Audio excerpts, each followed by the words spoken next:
Boy, howdy there, bars and grills. It's Uncle Val, your trippy pal, and Doodle, the Prince of Dogness, who constantly wants my attention. Actually, he was just sitting there, all chill and everything, until I started talking, and then immediately he needed immediate attention. So, anyways, welcome to another Trippy Food Grab Bag, Trippy Food live stream. We're joined once again by Doodle, the Prince of Dogness, and a cast of billions. I don't see anybody in the chat yet, but it's early. It's okay. We have time. We're going to be doing a variety of things from a variety of places. I usually put that information out earlier during the week, but it was a very, very busy week, and so I didn't actually get that information out until yesterday. So hopefully you're seeing this. Hopefully the audio is okay. Hopefully the video is okay. The lighting is good. If it's not, please let me know, and we will make adjustments accordingly. So who do we got in the room? We have Jared Tierno, first in the room. Welcome. Make yourself at home. Have a seat. Grab yourself a sandwich. And Adam Hevis here as well. All right. I was going to make some announcements, but I'll wait till we get a few more people in the room. I mean, nothing like I'm going to Mars, anything like that. So, but just some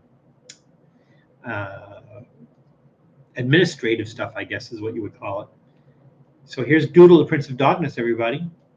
He's sticking his tongue out. That's usually a case of when he's hungry. Ice Hand is in the room. Doodle, say hi to Ice Hand. He's out there. He's up there. Up there. See where my finger's pointing? Out there. Look, I'm pointing at you. See, you see you in the thing there, right there. You don't see you. No? All right. Well, let's try a snack and see how that goes, shall we?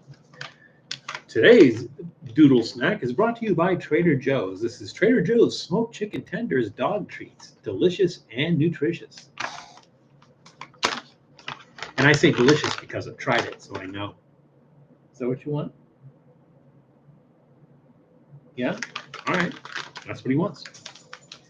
Janice Yamanaka is here. And as you remember from last week, those of you who attended last week, as you remember that Janice was here actually doing a live stream. And so she got to spend some quality time with Doodle. And Doodle liked it. It was all in good fun. So again, how is everything? Oh, Julie's here too. Hi, Jules. Hi, hon. Miss you. Okay, so how is the audio? How is the video? How is lighting? Everything? The only problem with the lighting, I think, is like every once in a while I'm getting the light in, shining in my eye, my glasses, but it might be the reflection off the screen. It's hard to say.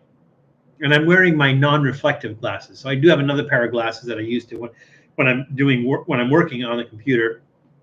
I don't need corrective vision, but I do need reading glasses to read things up close.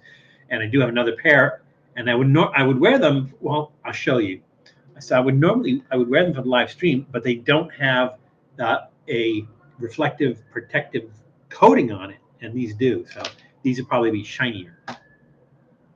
They also make my eyes look gigantic. They look like Coke bottle glasses almost. They don't with the light shining on it, but it is what it is. I mean, I go looking back at some old video that we've done from a couple of years ago, and I'm not even wearing glasses. So you go with the flow, and you go with what makes sense, I guess. Everybody's saying hi. Janice says audio, video, lighting are okay, so that's good. Looks so empty in there. It is a little bit, Jules. We're just moving things around and getting more comfortable. That little, I always forget, the little LED light thing looks really nice over there. It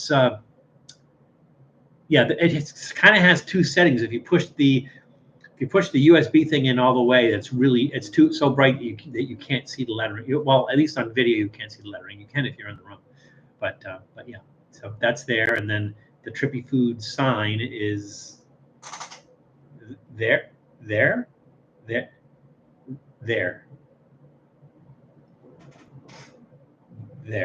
we go.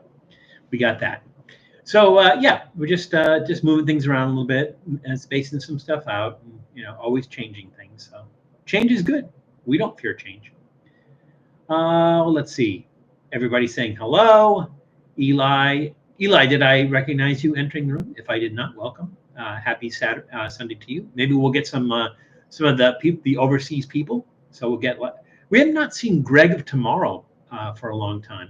nice to see Greg of Tomorrow here. And then we have our people from the UK. Europrop sent or put a comment on our notification about the live stream and said that he was going to try to make it. So it'd be nice to see Europrop. And then David Wardle sometimes drops in. Jack, a Snackhead Cowboy, sometimes drops in. We have not seen the Griffins for a while. So I don't know if they've lost interest or are unavailable or whatever, but it would always be nice to see them drop in. So friends who have been here and friends who stop by. So it's always nice to have people, no matter what, no matter where you're from. So and it's kind of a reminder when I think about people from the UK is so I don't know if you've ever noticed that pillow that I have. That was a gift from my friend Sharon from Liverpool. And it's a handmade pillow. She didn't make it, but she bought that. It's a handmade pillow, and you can see that it looks like there's some figures on it, and then there's this kind of tan area right here, and then over here you have water, you have the sunset, you have it looks like a cruise ship, and then you have these turbines, and so this is essentially Crosby Beach. It's Crosby Beach in Liverpool.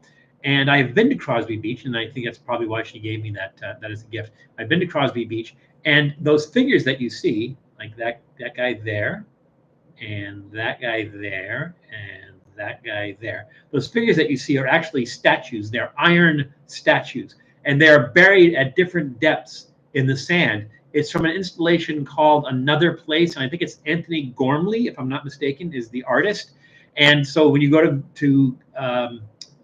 to Crosby Beach, depending on whether the tide's in or out, it's on the Mersey River, but the Mersey River, it's close to the mouth of the Mersey River, where the Mersey River opens up into, I think, what is the North Sea, and so the tide actually comes in and goes out, and when the tide goes in and out, you can see the statues at different depths. Sometimes they're underwater, sometimes they're sticking out of the water, and they're on the beach.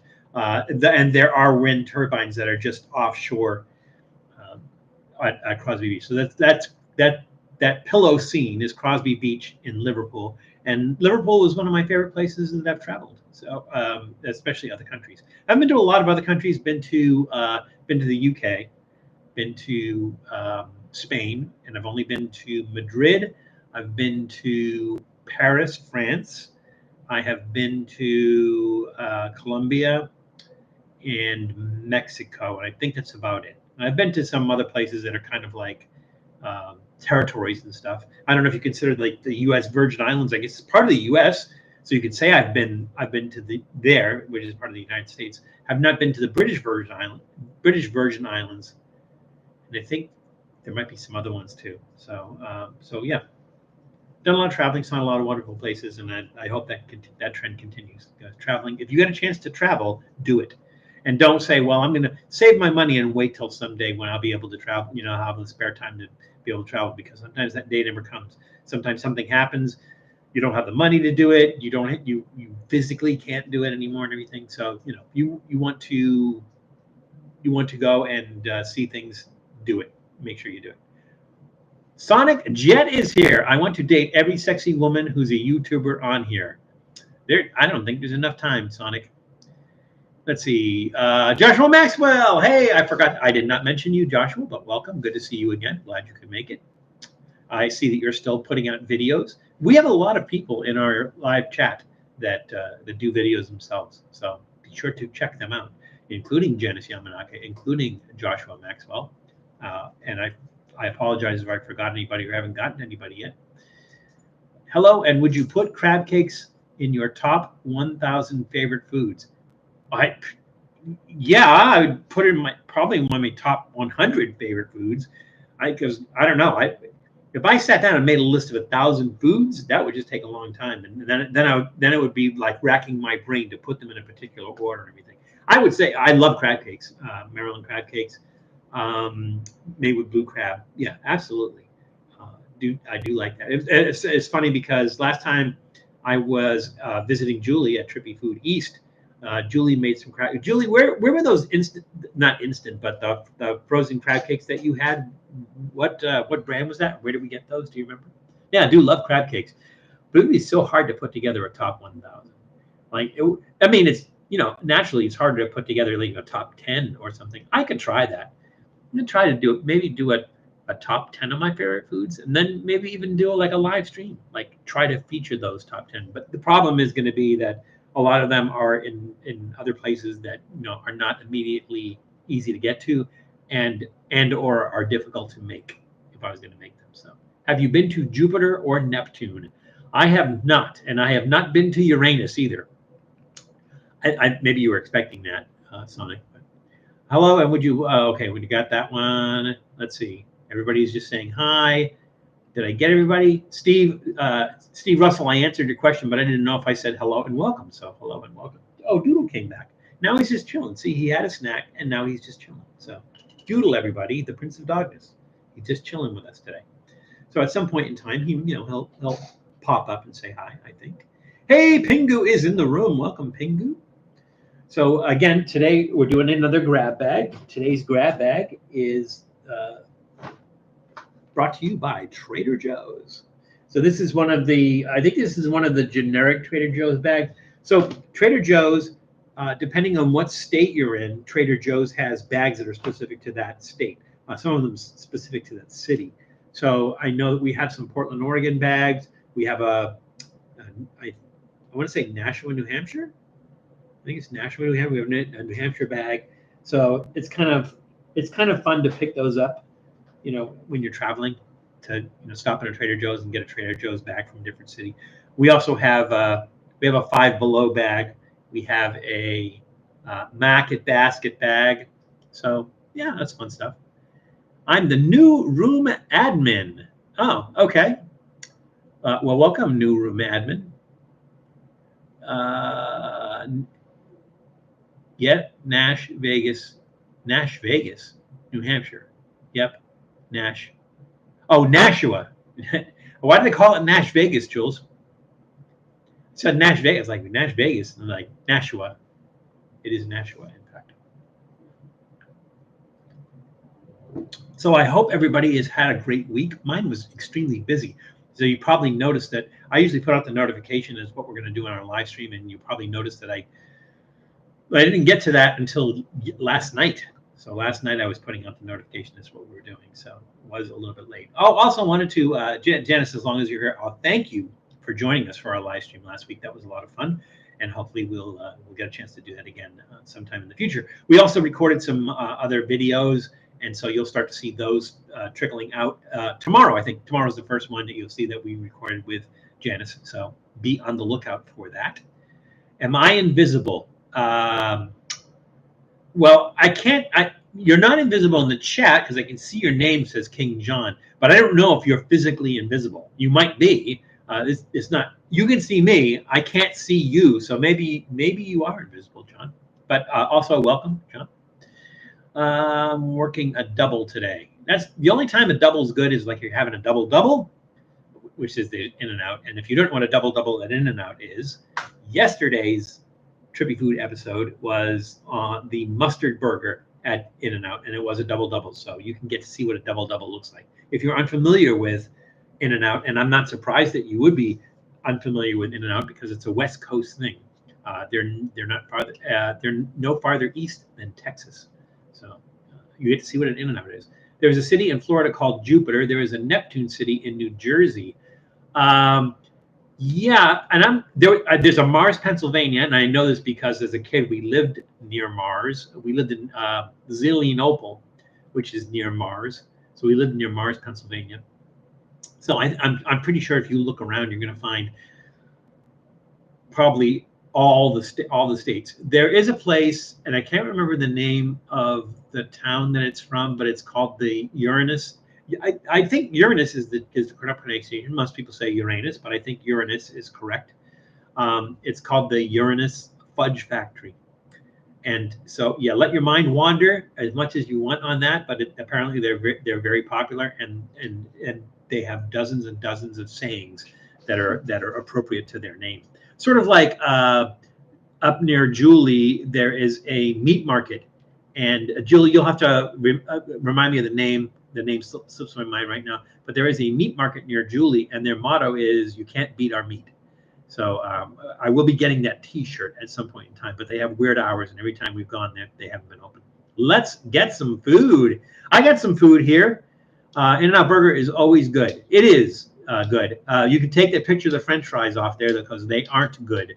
And so those of you who always participate in the great In-N-Out argument on whether it's amazing or terrible, and their fries and everything, we cover that all in the episode. So check it out. A lot of fun. Wonder if Hell, Michigan is still up for sale. I don't know. It's been up for sale for a long time. Last time I checked in on them, they had a population of 50. It might have gone up. So I can't imagine the town was very was very expensive if you wanted to buy a town. But I went to what year was that one to Hell, Michigan? I want to say it would have been, I was going to a training session in Southfield, Michigan, and I drove out there. It's a little bit north of Ann Arbor. I want to say like around 2000 or so that I've been to Hell, Michigan. It's a cute little farming community, very quiet, rolling hills. It's not what you would picture a place called Hell. So Island Burgers is good in Pasadena, California. Island is a chain. They're all over the place. I know that there used to be one. I want to say Marina Del Rey, but it could actually be Venice. Either way, it doesn't matter because they're both part of LA.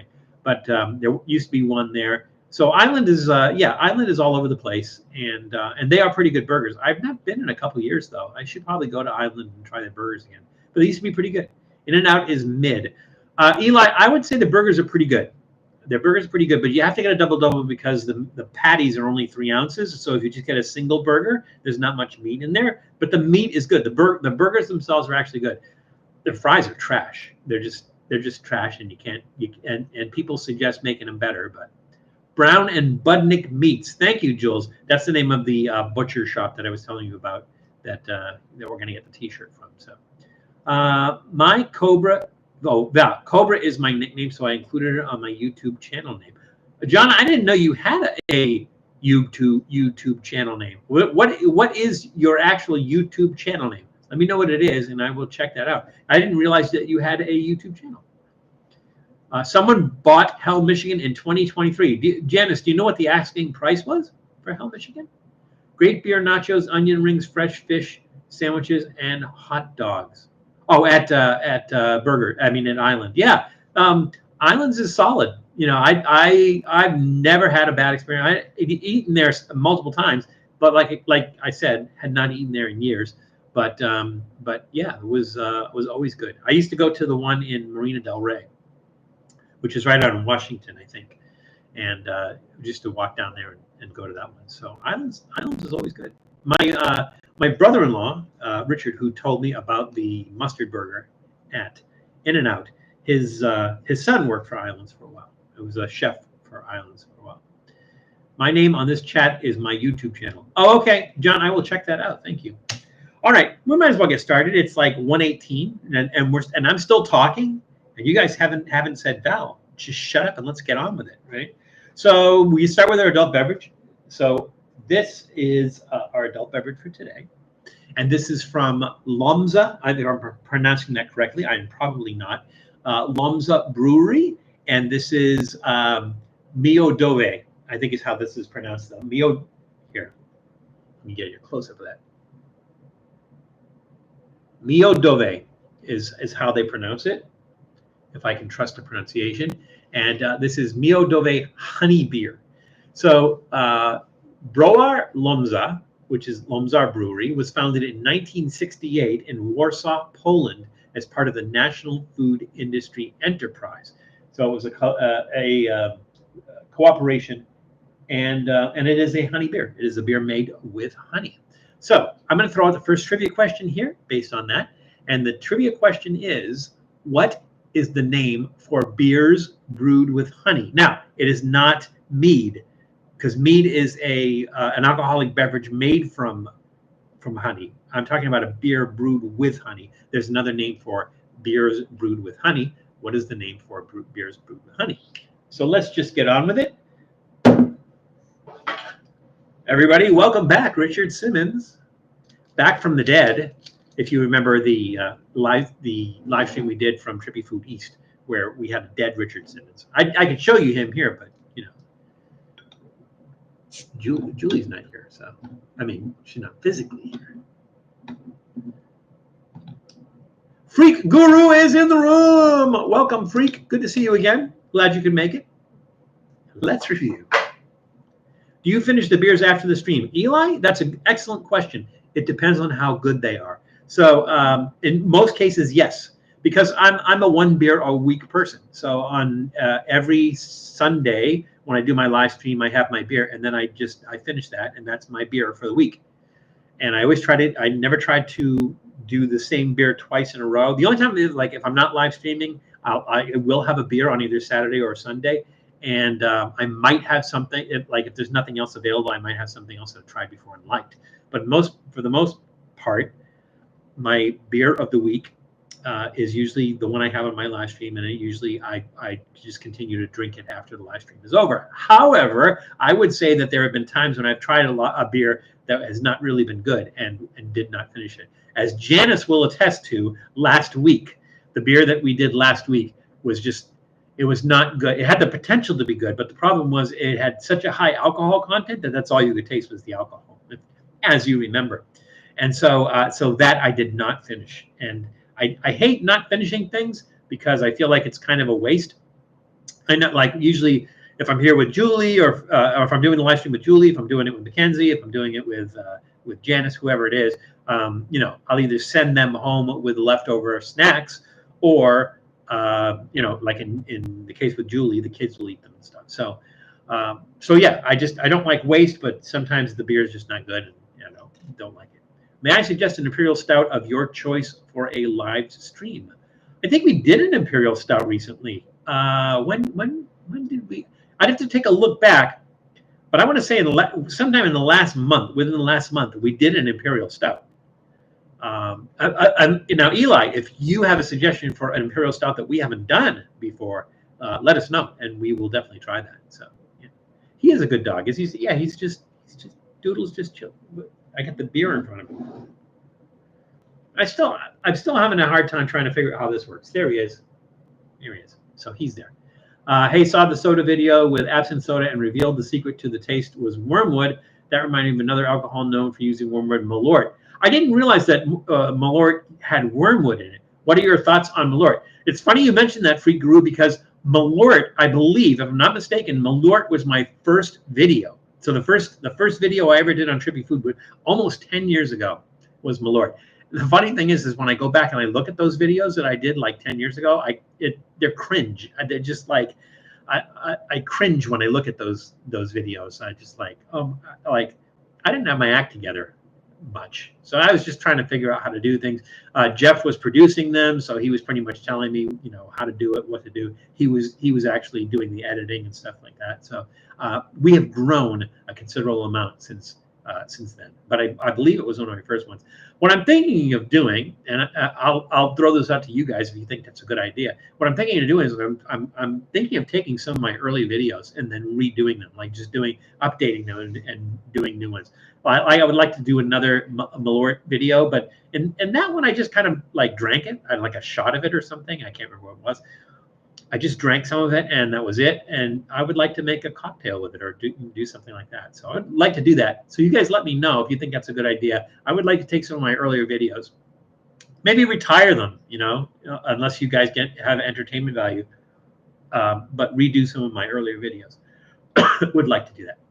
Would love to see what your thoughts are on it would be years later. Yeah, that's exactly what I'm thinking, Freak Guru. Oh, there is a Trader Joe's in San Antonio, Texas, Val. Yeah, they're all over the country, John. I don't know if they're in every state, but I know that they are all over the country. So, like I said, I did pick up a Nashua, New Hampshire bag when I was up there. So, they're all over the place.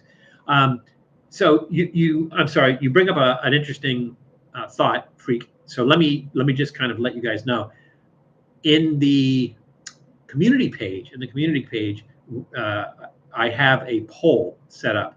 Now, somebody last week, and if you're on the live stream, let me know that that was you. Somebody on the live stream suggested that we do a live stream featuring ordinary average guy food, right? Like something that people eat every day, like just nothing exciting about it.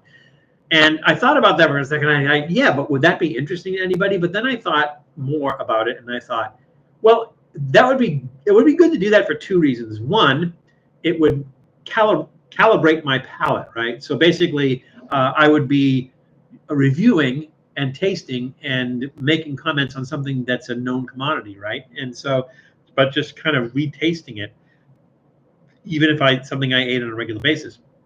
The other thing was, it would be relatable to you guys, because that's something like sometimes I might do this beer and you guys might look for it and go like, I can't find that anywhere. I can't find it anywhere near me.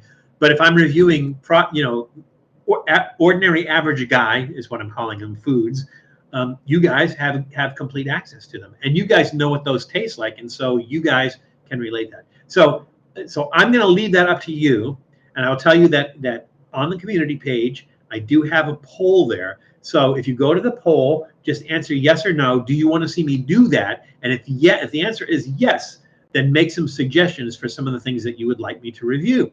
And what I'll do is I will take the top 8 suggestions for snacks. I will take the top the top suggestion for both the adult beverage and the soft drink. All right. So I think it's a good idea. But if you guys, it could be boring, and if you guys think it would be too boring and it's not worth it, then just let me know that. There's a poll there. Please go out there and fill out the poll when you get a chance. Revisit tops of Pasadena pastrami.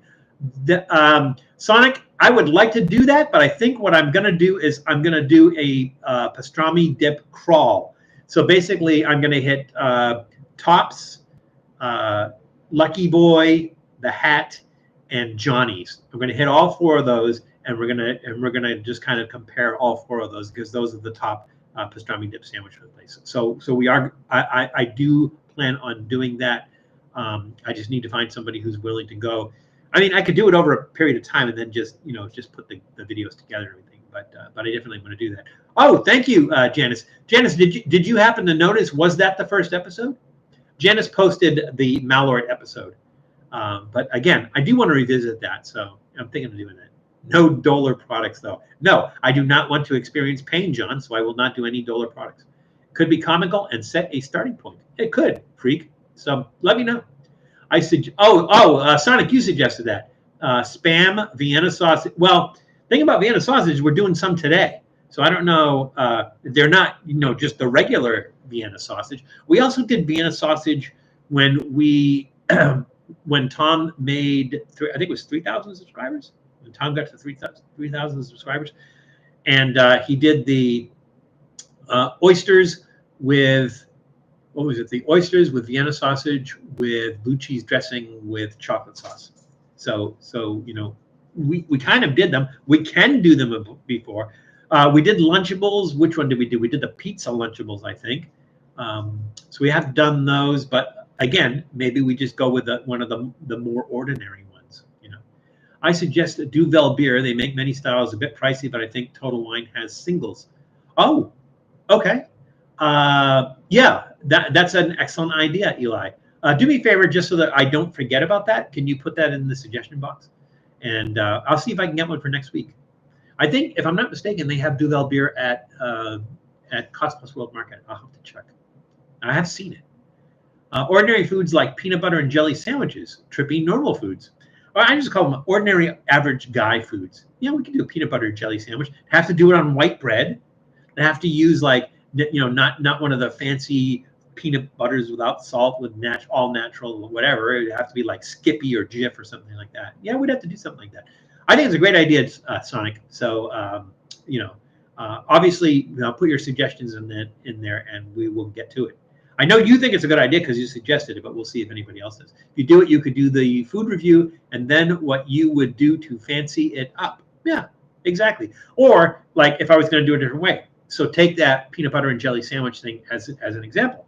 Like I might not fancy up that peanut butter and jelly sandwich, but I might use this kind of bread, this kind of peanut butter, this kind of jelly. I might grill it, something like that. So yeah, that's a good idea, Ice Ant. If you have suggestions, though, put them in the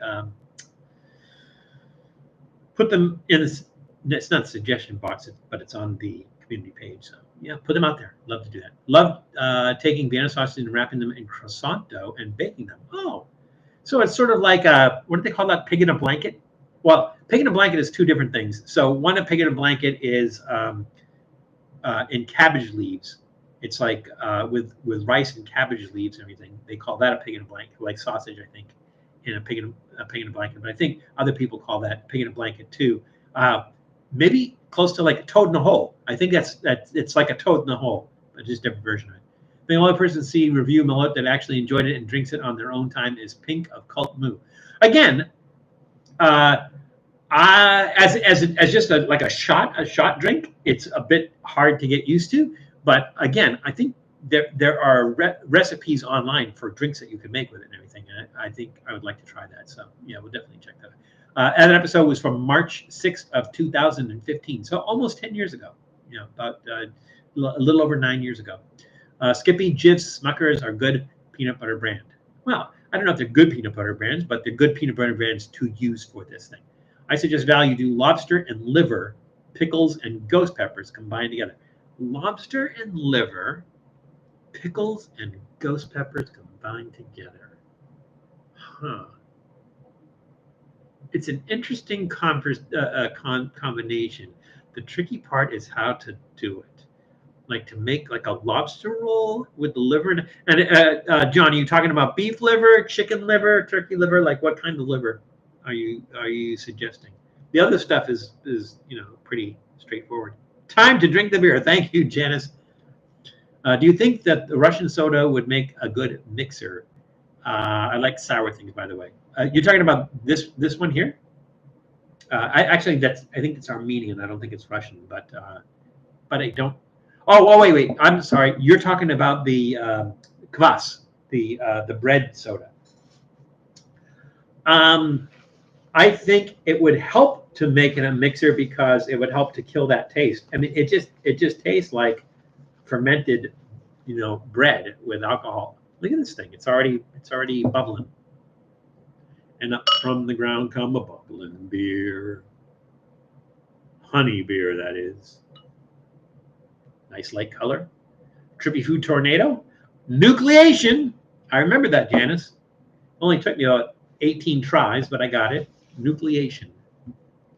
So the idea behind nucleation is that there's a little etching on the bottom of the glass on the inside, and it causes bubble. It's sort of like the way Mentos in Coke works. The same process. So it makes it fizzy. The one you tried with Matt, yeah, the kvass. Which is funny because that episode is like 2 years old, but he only just found it and started editing. Which I think is funny. He's putting out 2-year-old videos. Well, I think by the time I put out my Griffith Park episode, or series of episodes, I think it was 5 episodes because it was so long. It had taken me 2 years. No, it took almost an entire year to record because I had to go back to different places and I had a permission to get into some places to film and everything. So, ooh, that's odd. Val and everyone here, guess what I am drinking? I'm going to say Coors Banquet, John. Janice said the same thing. That's funny. That's odd. That is really odd. What you get hit with the sweetness right off the bat. I mean, sometimes you get that hint of honey when you're trying a beer that's brewed with honey. You get that hint of honey. No, this is hardcore honey. Like you just get the honey and the honey flavor and the sweetness like right off the bat. It's nice because it kind of tones down the alcohol content. I don't know what is the alcohol content of this. I don't even remember seeing an ABV on this. It is 5 point what? 5.29? 5.29%. About average. But it's just a weird flavor. The combination of the beer and the honey together, it's kind of a weird flavor.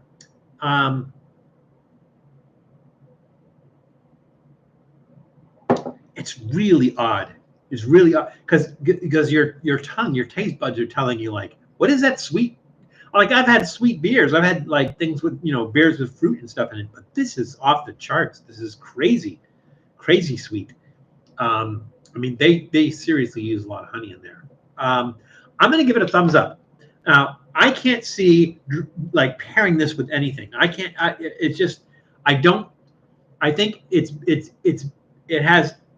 sweet, but it's also bitter, and I don't think it would pair well. I don't think it would work well in an ice cream float or like a beer float.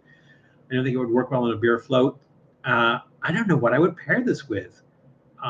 Maybe fish. Maybe that's about the only thing I can think of. Like it's not even like a good beer to drink while you're eating snacks. It's just really odd. I'm gonna give it a thumbs up. But I'm going to give it a thumbs up mostly because of how strange it is. Because we are Trippy Food, right? And so that's how we roll here. We go with the strange. It's not offensive. It's not bad. It's weird. It's very, very weird, and that's why it's going to get a big thumbs up because it's very, very weird. That is like an odd thing. Let's get back to our trivia question. Our trivia question was, what is the name for beers brewed with honey? Seemed like so long ago. Did anyone even answer that? Let's see. I don't think anyone answered that. I don't see any answers as people were talking about this stuff. Which is okay. That's what we're here. We're here to talk, right? Beef liver, John. Okay, cool. John, put that in the suggestion box so I don't forget about it. Nobody guessed. All right, that's cool. I'll give you a hint. It's an 8.1 alcohol volume. Oh, 8.1. Mickey's. You're drinking a Mickey's. Because it sounds like you're drinking like a malt beverage as opposed to a beer, because I think those are the ones that have a higher alcohol content. You guessed Braggot. Oh, okay. That's the only. I didn't even see that, but so Janice guessed Braggot. The correct term for a honey beer. I answered, do I have live on? I do have live on. I didn't see your answer, Ice Hand. Can you repeat that for what you said there? Because I didn't see your. Maybe I just didn't go far enough back. We just started talking about other stuff, and I just didn't go far enough back. That's possible. What did you guess, Ice Hand? Before I tell you the answer, throw it out there. Throw it out there if you got them. That's so weird. Ice Hand? Val and everyone here, I'm drinking a Steel Reserve. I would not have guessed that, John. I said Braggot too. Okay. All right, so Janice and Ice Hand said Braggot. Honey beer is also called a braggot, derived from the Welsh word for malt. It's a braggot. All right. Let's get on to our first snack. So let's see what we have here. I think we'll start with sweet stuff. I noticed I picked a few spicy things. I don't know. It just works out that way. No, we could start with, no, that might be spicy. That might be spicy. Let's start with this. Let's start with this guy. So I'm thinking that's like a toaster pastry. It looks like a toaster pastry. They tell you to put it in the microwave though, and not the toaster. I'm not going to do it at all. I'm not going to heat it up at all, only because I don't know what's going to happen if I put it in the toaster, since it has microwave heating instructions, and I don't know the first thing about how you would make something that tells you can only make it in the microwave when you don't have a microwave oven. So this is from Legendary Foods, and it is Legendary Foods Red Velvet Protein Pastry. They're calling it a protein pastry as opposed to a toaster pastry. They're calling it a protein pastry. Legendary Foods was founded in 2019 by Shannon and Ron Penna in Santa Monica, California. They had originally founded Quest Nutrition in 2009. They sold Quest Nutrition in 2019 and then immediately founded Legendary Foods afterwards. So we're going to try this. Again, the flavor is red velvet. I thought, like, from a standpoint of something that was like a Pop-Tart, but red velvet flavor, I thought that would be really interesting. That's why we decided to do this. So let's ask a trivia question based on red velvet cake. And the question is, what makes red velvet cake red? And that's our question. What makes red velvet cake red? All right, bear with me 1 second. I got to do some housekeeping here. Housekeeping.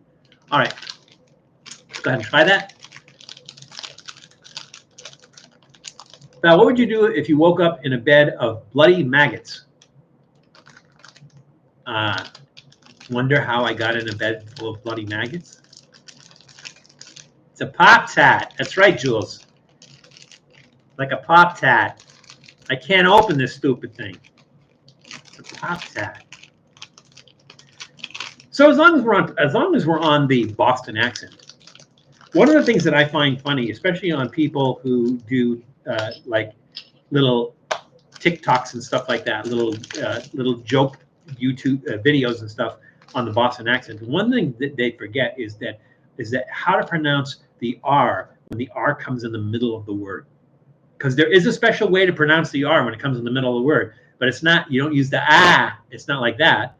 It's not like you drop the R completely. It's almost like a V. It's almost like a V sound in there. Let me get through this, and I'll think about how I want to say that. And Jules probably knows, but it's something that people always forget when they're doing a Boston accent. Is they'll always drop when they're pretending to do a Boston accent. They'll always drop the R at the end of a word, or even no, yeah, I guess. Like, well, if you're saying like car park, you'd say car park, right? Car park. But if there's a word that has the R in it, but that's not necessarily following a vowel, there's a certain way to pronounce it. Well, we'll get to that in a second. Or Val, you wake up in an abandoned railroad station. Again, John, I'm asking myself how I got into an abandoned railway station. Like, how would I wake up in a place that I didn't know how I got to? Maybe in my younger days, like if I was out drinking somewhere and I drank to excess, but that's never happened to me. So really hard to say. I can't get the stupid thing open, so I'm gonna have to force it open. Hi, Doodle. How you doing? Doodle, the Prince of here. Come here. Doodle, the Prince of Dogness, everybody. No, you can't have this. I know it probably smells really good because it's red velvet cake, but you can't have this because I don't know what's in it. Let's see. Let's see what's in it. Probably citric acid. You know why, Doodle? Because there's citric acid in everything. That's right, Doodle. Let's see. I don't know, like if there's grapes or raisins in here. There's cocoa. No, we can't have that. That's not good for you. Can't have cocoa. Ooh, look at this thing. That doesn't look like a Pop-Tart. That looks like a pillow. I mean, it looks artificial. Look at that thing. Huh.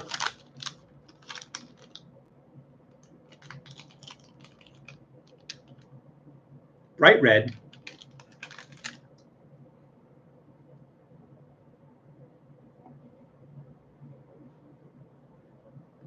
Now, instead of putting it in the microwave and then that frosting melts on top of it, we're just gonna have to deal with it. It's Tom, old guy in Colorado.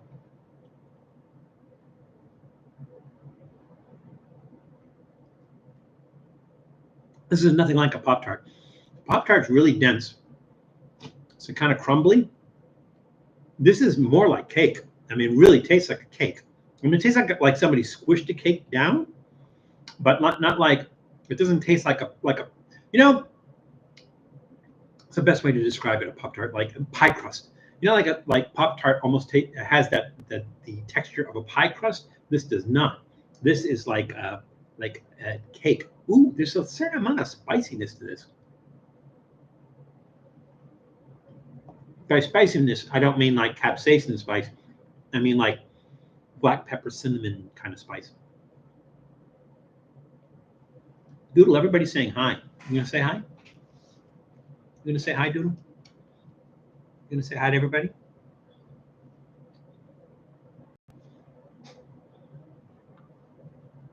Doodle, my best bud. Isn't that right, dude? Wow, this is so weird. This is not, they package it. Oh, I just lost that because I opened it from the bottom. And I didn't have to. They package it like a Pop-Tart. It looks like a Pop-Tart on the outside. And once you get into it, it's nothing like a Pop-Tart. That's an odd little thing. Nice flavor. Like I said, it does have this kind of spiciness to it. And again, not talking about like capsaicin, like heat. It has this nice spice to it. It's very much like cake. That is really interesting. I'm going to give that a thumbs up. Wow, it's kind of odd. All right, let's get to our trivia question. Our trivia question was, what makes red velvet cake red? Let's see. Ice Hand said red food dye. Maybe sometimes.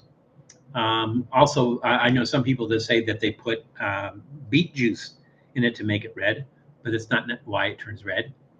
Let's see. Janice says it gets its red color from a chemical reaction between acidic ingredients and cocoa powder. And is that the only guess? You wake up and you are skydiving.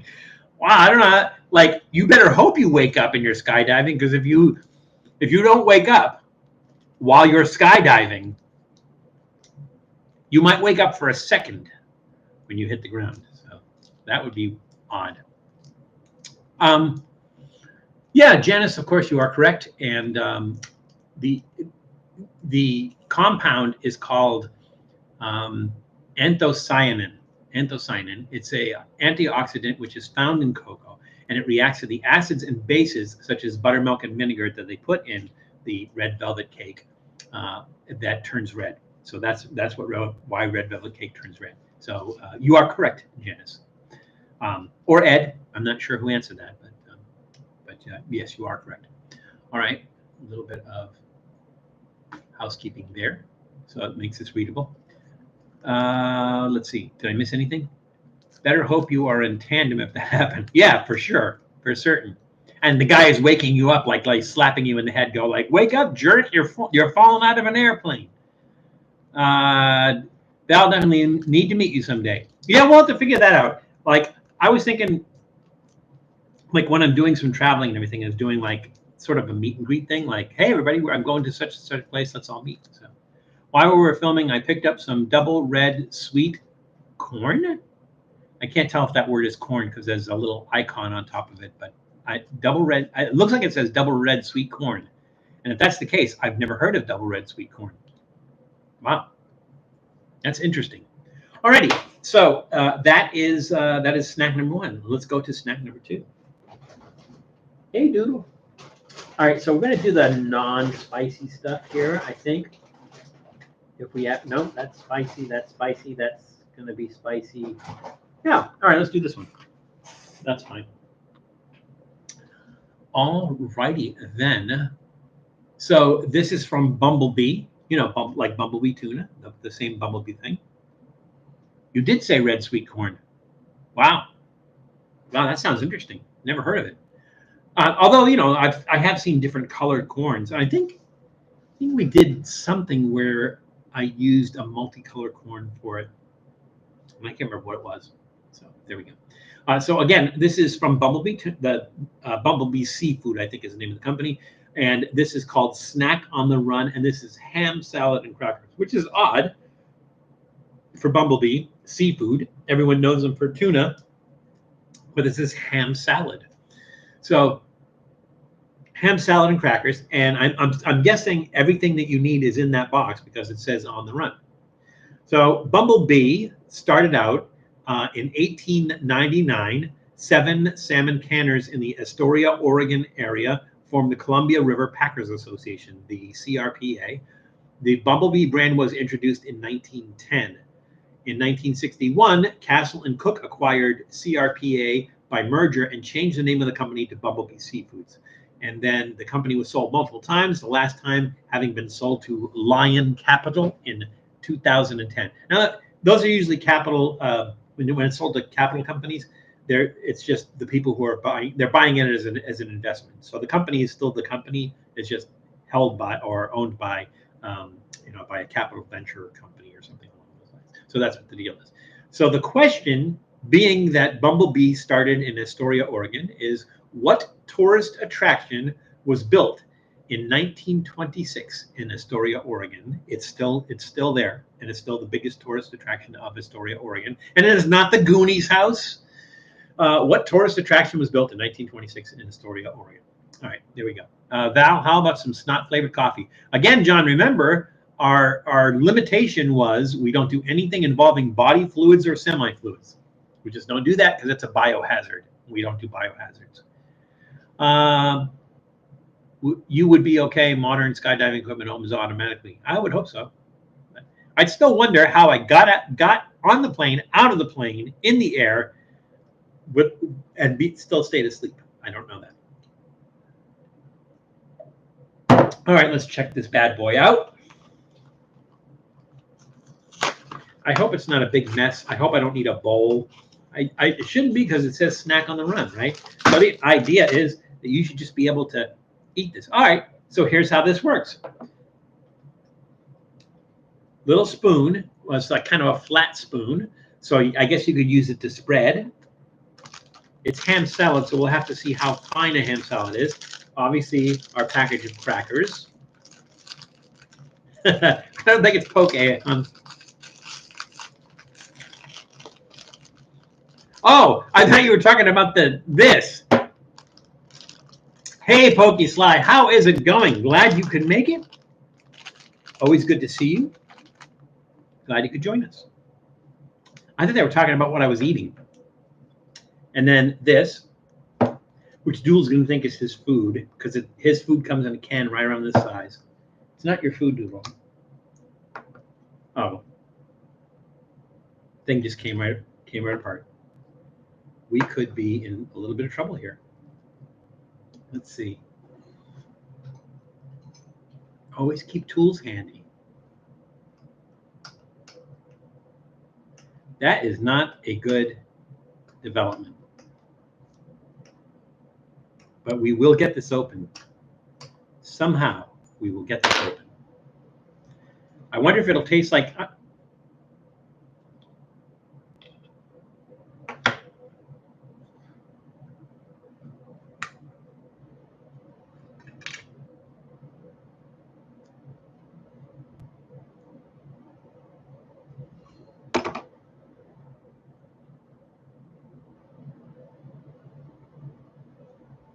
It looks like cat food.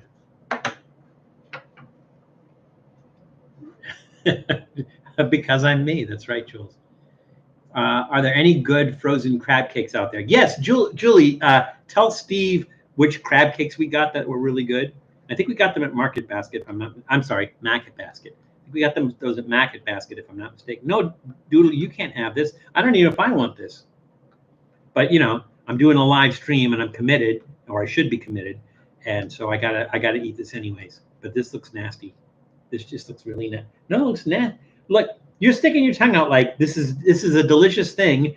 I don't think this is a delicious. It doesn't look delicious. It looks kind of nasty. Oh, all right, look. I'm gonna give you a half a snack, a Scooby snack, just because I feel your pain. But I don't think you're gonna want that any more than I want to eat it. There you go. Okay. All right, and there's another piece for you if you want that too. Not the best looking thing. No, it is not. All right, so the crackers look like Ritz crackers. Yankee Trader is the brand. They also have clam cakes, fish cakes, scallop and lobster. But they were decent crab cakes. So that's that's the thing. Is like we're recommending a decent crab cake.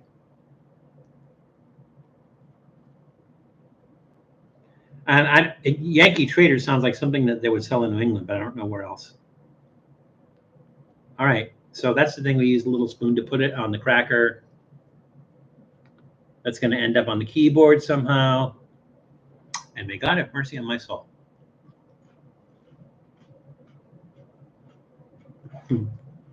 Describe the smell and taste reckless style. All right. Oh,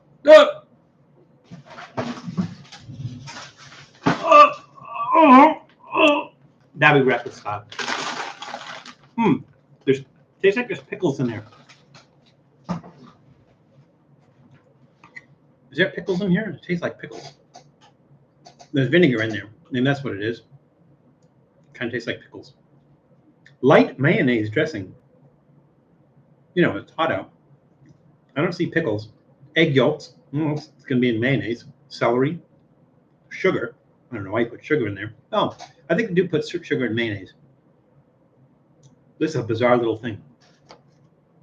It doesn't taste as bad as it looks. I mean, it seriously looks like cat food.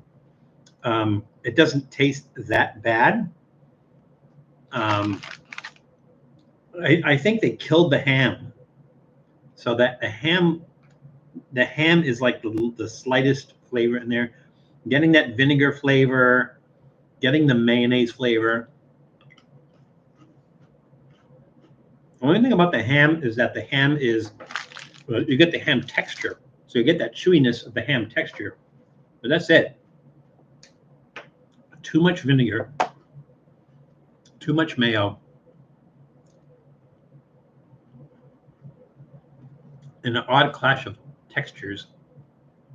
It's not bad. There's not bad. None of the flavors are bad. It's just that they don't blend and they don't complement each other. That's gonna get thumbs in the middle. Not horrible. I mean, if I was going by looks, that'd be like a solid thumbs down. I mean, again, it looks like cat food. It doesn't taste that bad, all that bad. That's kind of weird. So yeah, thumbs in the middle on that one, I think. All right, let's go back to our trivia question. And our trivia question was, what tourist attraction was built in 1926 in Astoria, Oregon? And let's see, did people answer that? Yes. So Janice Yamanaka said the Astoria Column. Let's see. Janice, were you the only one that answered that? Did anyone else answer that and I missed it? Please let me know. So I only see Janice's answer to that. Anyone else answer that? Jules, come on. You don't want to take a guess at this one? Val, read my suggestion.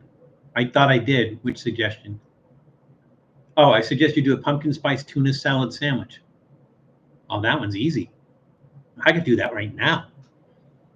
Pumpkin spice. John, please put that in the.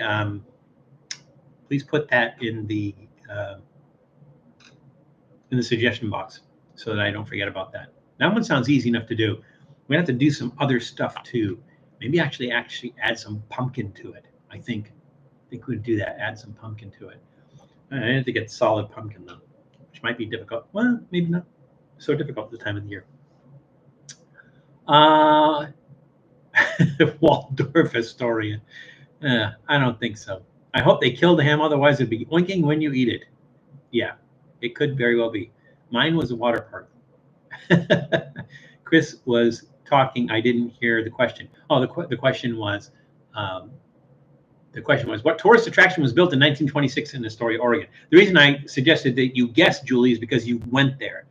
I'm trying to remember. I did a video on it, and I'm trying to remember. Julie, are you in the video? It's possible that you're in the video, but I don't remember offhand. Val, are you sure we are not related? Knowing my father, we could very well be related, John. We went up it. Yes, we did. It is, in fact, the Astoria Column. The Astoria Column was built in 1926 in Astoria, Oregon. It is the tallest point in Astoria. Astoria is one of the most northernmost cities in Astoria.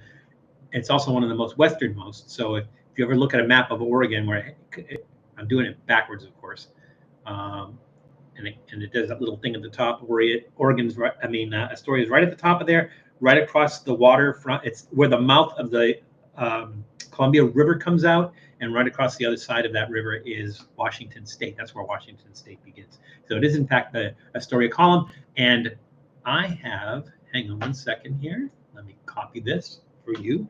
This is the Trippy Food episode where we visited the Astoria Column. So you can check that out. And Jules, I thought, Jules, that we filmed that while I was with you.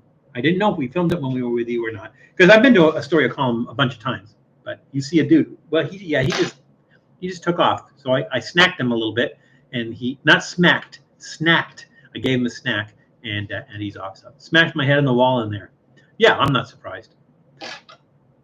Okay, I think we're caught up. We are caught up. All right. So bumblebee tuna, thumbs in the middle. All right, let's do this next, and then I think we're going to start getting into our spicy stuff. So we were just talking about dude foods, or I guess ordinary, average guy foods, and somebody suggested Vienna sausage, and here's Vienna sausage. So this is Armour Vienna sausage. Now, we've done Vienna sausage before, as I mentioned earlier, but this is special Vienna sausage. And the reason this is special Vienna sausage is because of the flavor. So this is Armour. Armour is the company. This is Armour Bourbon Barbecue Vienna sausage. It is made with chicken, beef, and pork. Can't make up its mind, with bourbon sauce and hickory smoke flavor. It sounds good, but again, it's Vienna sausage in a can. So Armour and Company was founded in Chicago in 1863 by the Armour brothers. They were acquired by the Greyhound Corporation. Yes, the bus guys, Greyhound Corporation, in 1970. After several other acquisitions, the company was sold to ConAgra in 2018. That name will sound familiar because they own everything, ConAgra. And the question is, what food's name is derived from Vienna sausage? So there's another food that the name of that food, not one of the names of that food, let's put it that way, gets its name from Vienna sausage. So what food's name is derived from the Vienna sausage? Let's just go ahead and open this guy up. 6K special. What would we do for a 6K special? And how close are we to a 6K? I think we're about 300 off. We're about 300 subscribers off from 6K. So we need to work on that. It seems to be, I mean, it's going up. It's just going up really slow. Is that something sharp in your hand? Put that down. It is, and it has one point for each eye.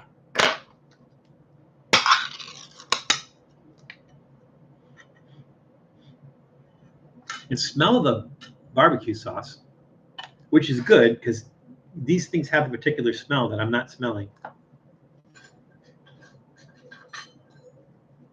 I would tip this so that you could see it, but I can see that there's liquid in there, which is that barbecue sauce, and I don't want to put that all over my keyboard. I probably will anyway, but I don't want to.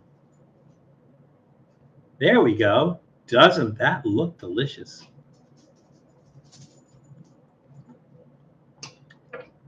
I suppose these might be better heated up, maybe even grilled. John, go easy on the still reserved. They're kind of potent. You're on your fourth one. Definitely go easy on that. Sip it, enjoy it, savor it. Now, I will tell you, part of the reason that I don't like eating Vienna sausage is because of the texture. It's like, it's almost like if you had liverwurst, it's like the texture of liverwurst, except it's not supposed to have that texture of liverwurst. It's like a sausage, right? So it's not supposed to have the texture of liverwurst. Although technically I think liverwurst is a sausage.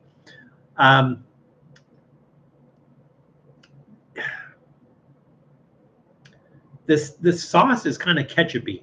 So I'm not getting bourbon so much. I'm not getting that sweetness and the smokiness that you typically get with barbecue, even though it's supposed to have both in it.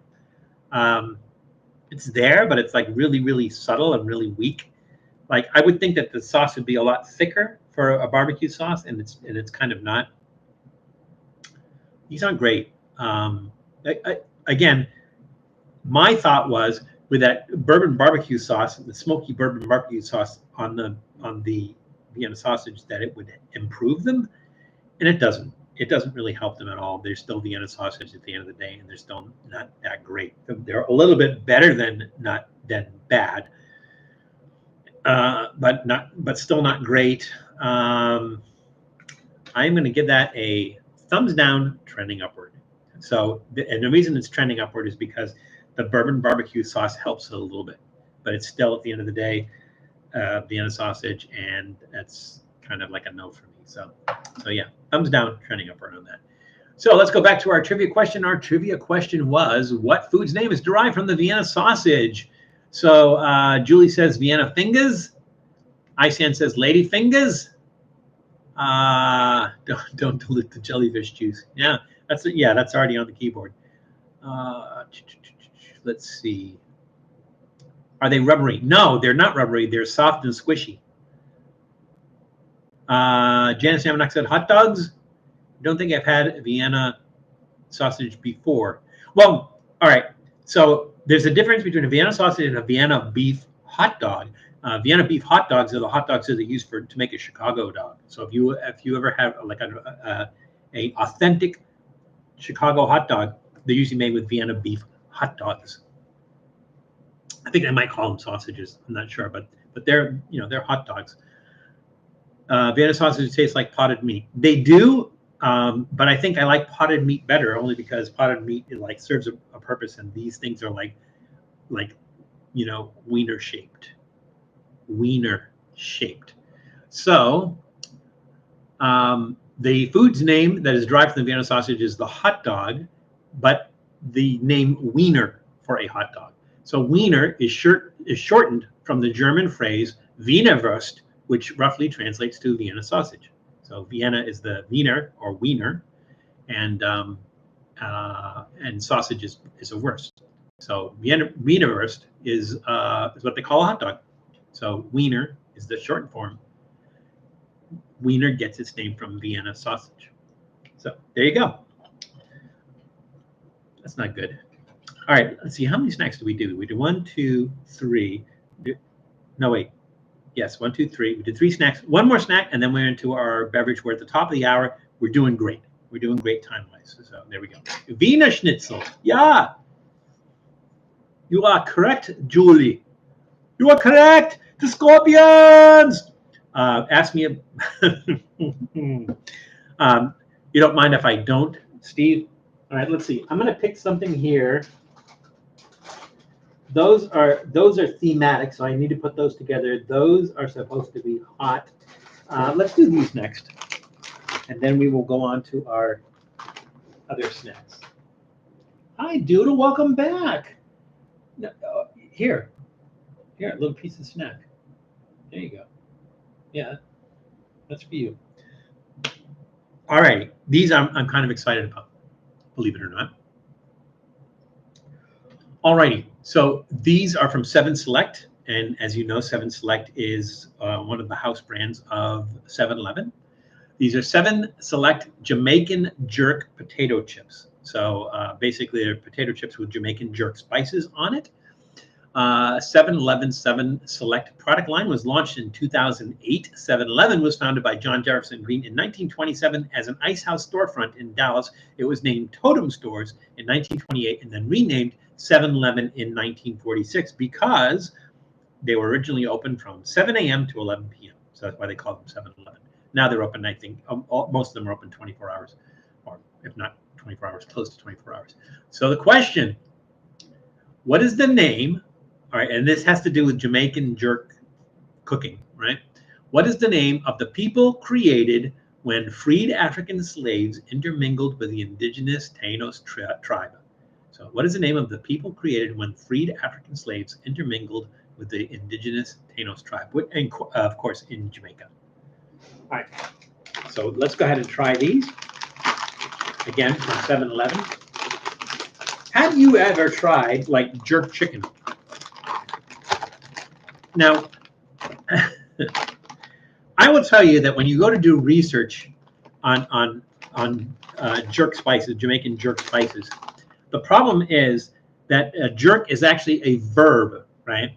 So, and it doesn't have any physical, like, there's not a physical thing that they do to a chicken when they jerk cook the chicken.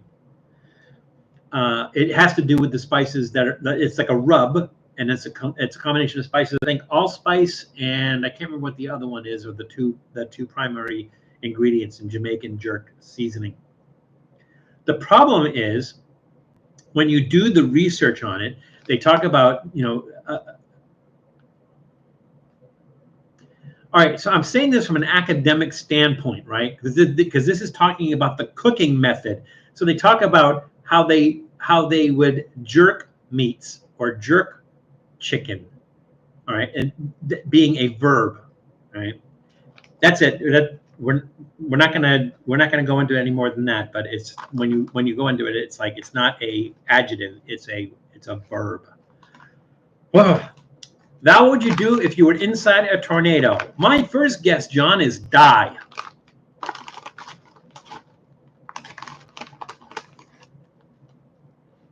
Ooh, nice smell. Oh, it smells really nice.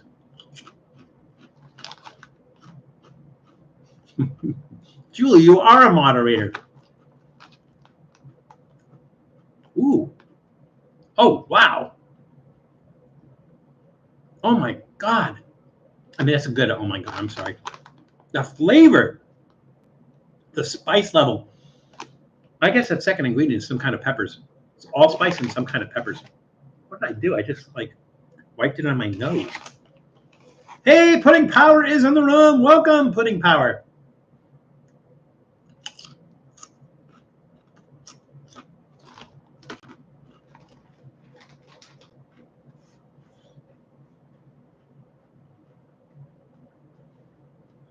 These are really, really good. They're not greasy. They're not overly salty. Nice crunch to them. They're light because they're like ridged. I don't know what the word is for that. They're like ridged. They have really nice texture, and the flavor is amazing. Really, really good. I'm really surprised for like something from 7-Eleven. It really has a really, really good flavor. Those are outstanding, and those are like really, really good. Big, huge thumbs up. Actually, kind of on the spicy side too. So I was thinking that it was a different kind of spice, but it does have a certain capsaicin level too of that kind of spice. So really, really good.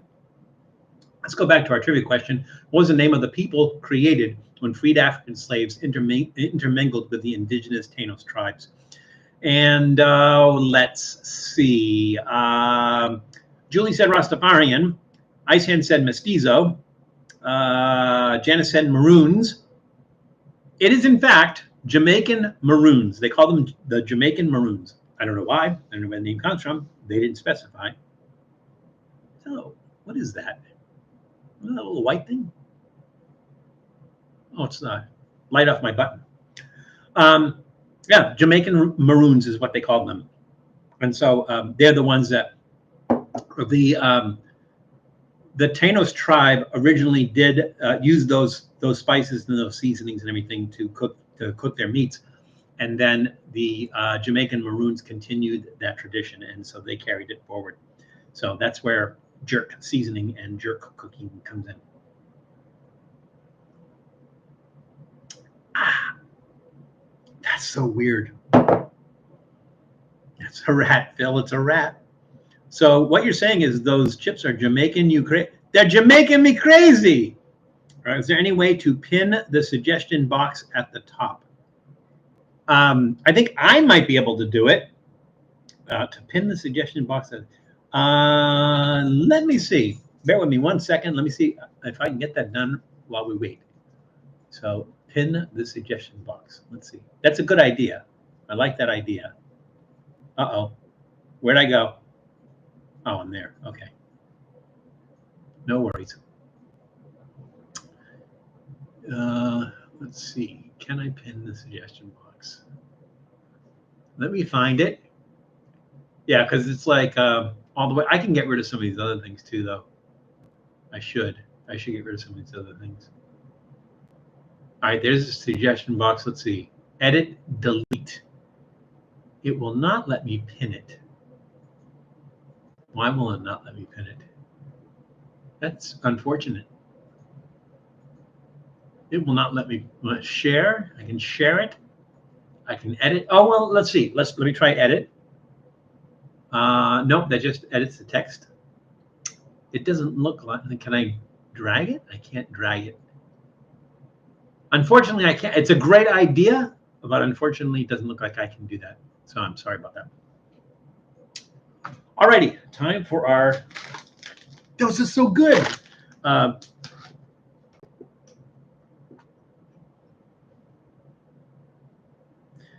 for our soft drink.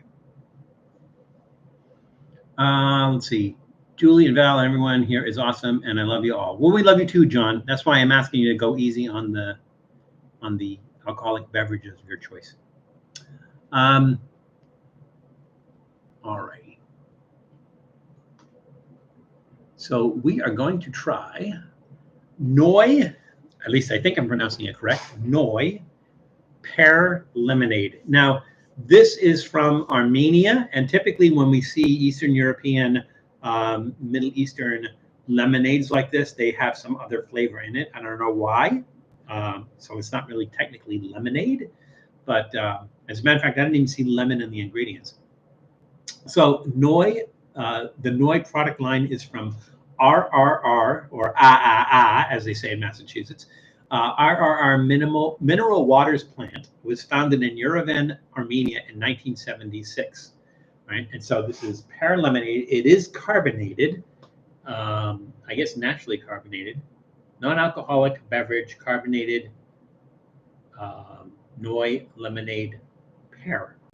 Lemonade pear. Okay, unless lemonade is one of those things like Ramune. It's just like the name for it, but it's not actually that had lemons in it. We'll see. We'll see. So our question is, from which country is the earliest reference to carbonated lemonade? Again, from which country is the earliest reference to carbonated lemonade? We don't need Richard Simmons to open this.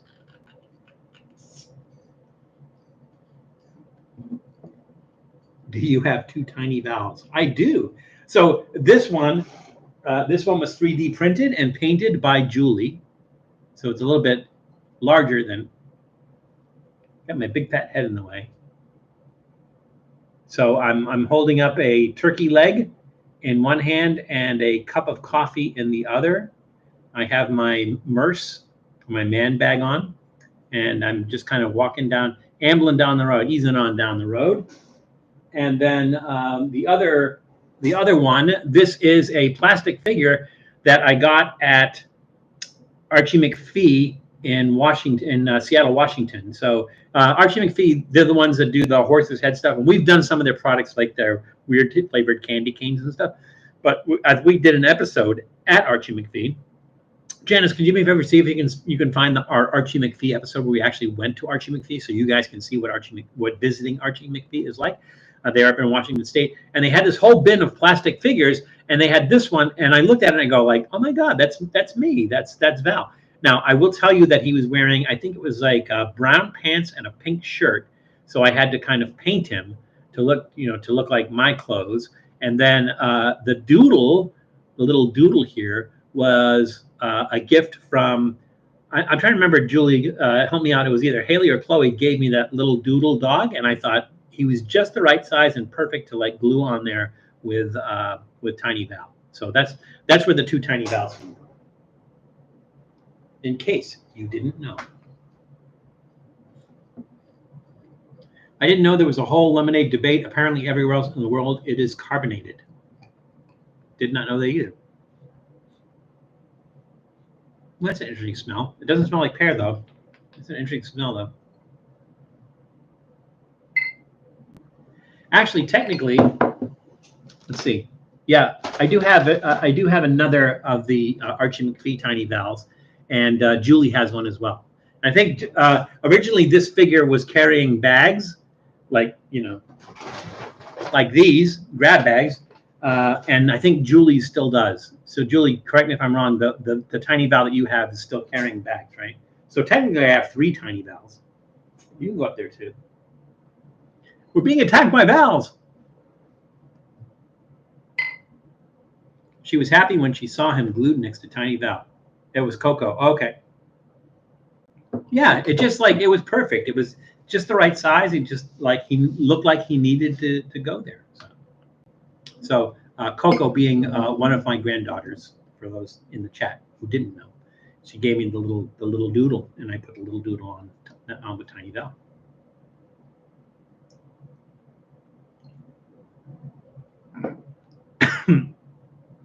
In other countries, the suffix "ade" implies carbonated.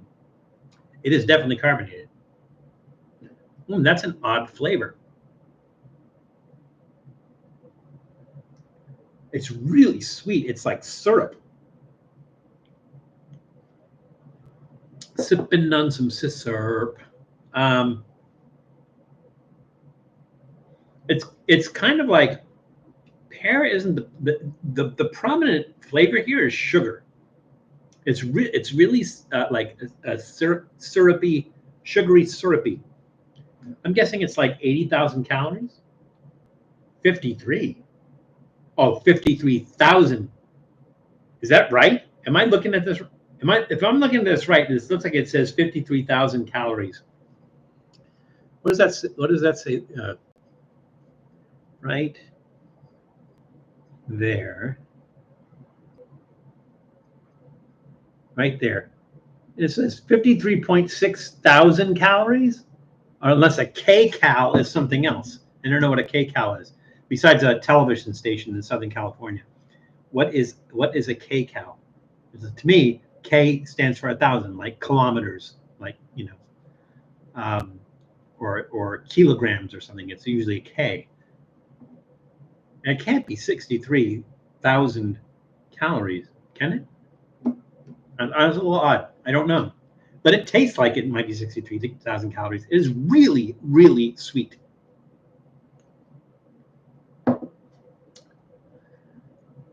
It's a really unusual flavor. It's nice. The carbonation is nice, but it's more like a soda than a lemonade. I'm not getting any lemon flavor in there. I don't think there's any lemonade in it. I think they just call it lemonade.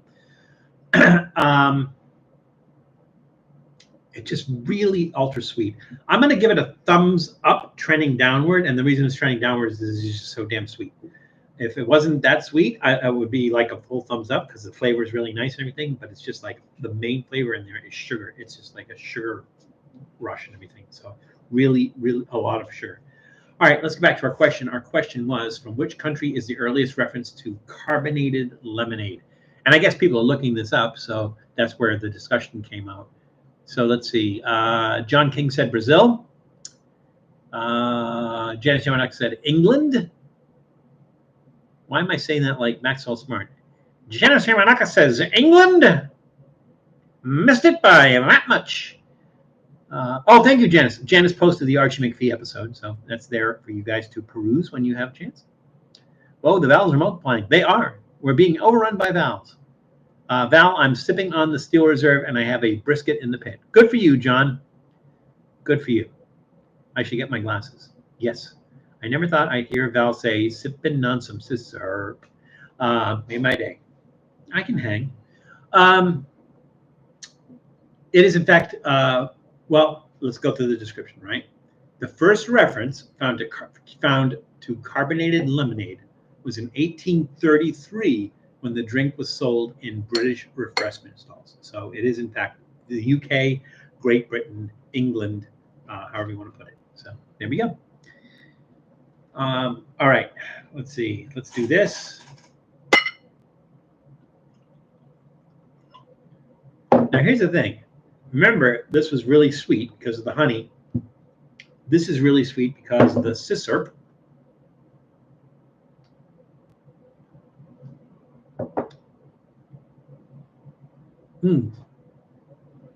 That's interesting.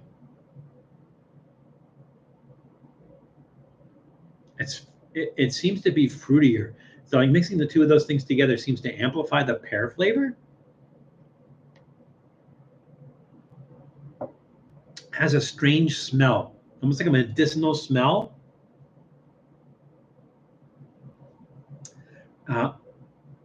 It almost has an herbal taste. It's like there's some sort of botanicals in there or something, which may be because they do that a lot in Eastern European sodas like tarragon soda and stuff. That could very well be that there are botanicals in there and herbs in there. It's really interesting when you put the thing of these together. Now it's light on the ABV, so we don't get that alcohol taste mixed in with there. I think mixing the two of those together for some reason amplifies the pear, which is nice. It is still very sweet because of the honey and because of the sugar in the lemonade.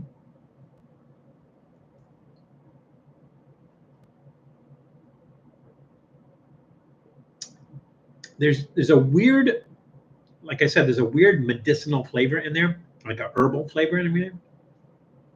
Just a little bit strange. So I'm going to give it a thumbs up, trending downward slightly. But it's not very bad. It's not bad. It's not like I'm going to drink the rest of it like that, but it's not bad. So there we go. 1,000 kcal equals 1 calorie. Oh, all right. Scared the crap out of me. I saw that K there, and I was thinking 1,000 calories. So essentially, this is 53 calories. Now, how is it that it tastes so syrupy and sugary and only has 53 calories? Doesn't make any sense. Unless my math is wrong, or it's somehow like metric calories or something. I don't know. All right, so we are at the halfway point, and we have a half an hour left. I think we can do this. He's a cool dad, knows all the lingos. Like, why the face? That's me, Phil Dunphy. All right, so let's do these, and I think I'm going to do them in this order. Yeah. Okay. Sorry, Val, I got to move you. I got a way to move you. All right, let's do those. These are more housekeeping. Doodle, is that you? Sound like somebody opened a door, but I'm the only one here. These are from the company is called Hamami or Hamami or Hamami. I don't know, Hamamy. Who knows how that's pronounced? Is the company name. And these are and the product line is Hamco Snacks, and these are Hamco Snacks nacho cheese Ranim. Again, don't know how they're pronounced. The reason I don't know how they're pronounced is because honestly, the only words in English on it are snacks, that whatever that is, Ranim, and nacho cheese. The only words in English. The back is completely. I was going to say Arabic. I guess if you want to be specific, Syrian, because these are a product of Syria. So I had to get out my phone and do the camera Google Translate to try to figure out what this was all about. So it told me that the ingredients were corn flour, salt, palm oil, and nacho flavor. That's nacho flavor, and nacho flavor. So and these look like those little Mexican snacks, if you know what I'm talking about. And that will become important here in a moment. So let's ask the trivia question. What is the Mexican version of these snacks called that are made from wheat? So these are made from corn, but what is the Mexican version of these snacks that are made from wheat? What are they called? That's nacho cheese. That's nacho cheese. Hey, Grub Warp is in the room. Welcome, Grub Warp. You know, like sometimes you see the picture, the advertisement, and it looks nothing like the actual product. Like as a classic example, you go to, say, Burger King or Carl's Jr., and you see the poster hanging in the window of the burger or the sandwich or whatever it is that they have. And you look at it, you go, that looks really, really good. And then you get it and you look at it and you go like, wait, this is what I ordered? This is what it looks like on the outside. And that's what they look like. So they don't match.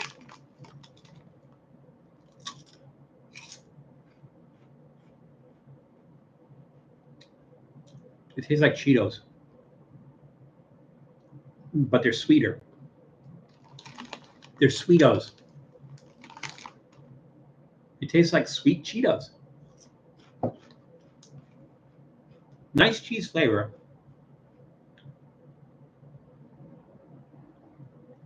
It's funny because when I read the ingredients, corn flour, salt, palm oil, nacho flavor, it didn't mention sugar, but I'm tasting sugar. They're sweet, and it's weird.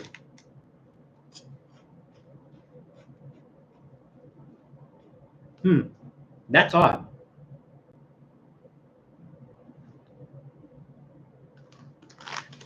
again, they're light. They're very light. They're very crispy. It's the same texture as the Cheetos Puffs, not the baked Cheetos, you know, the crispy Cheetos.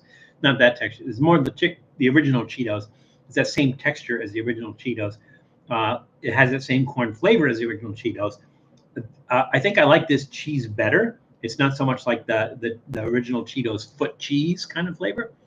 But that sugar, that sweetness there is just really kind of odd. I'm gonna give that thumbs up, trending downward. Maybe if you're a fan of sweet stuff, you might really like those. They're not salty, but I mean, it's cheese. It's cheese and sweetness.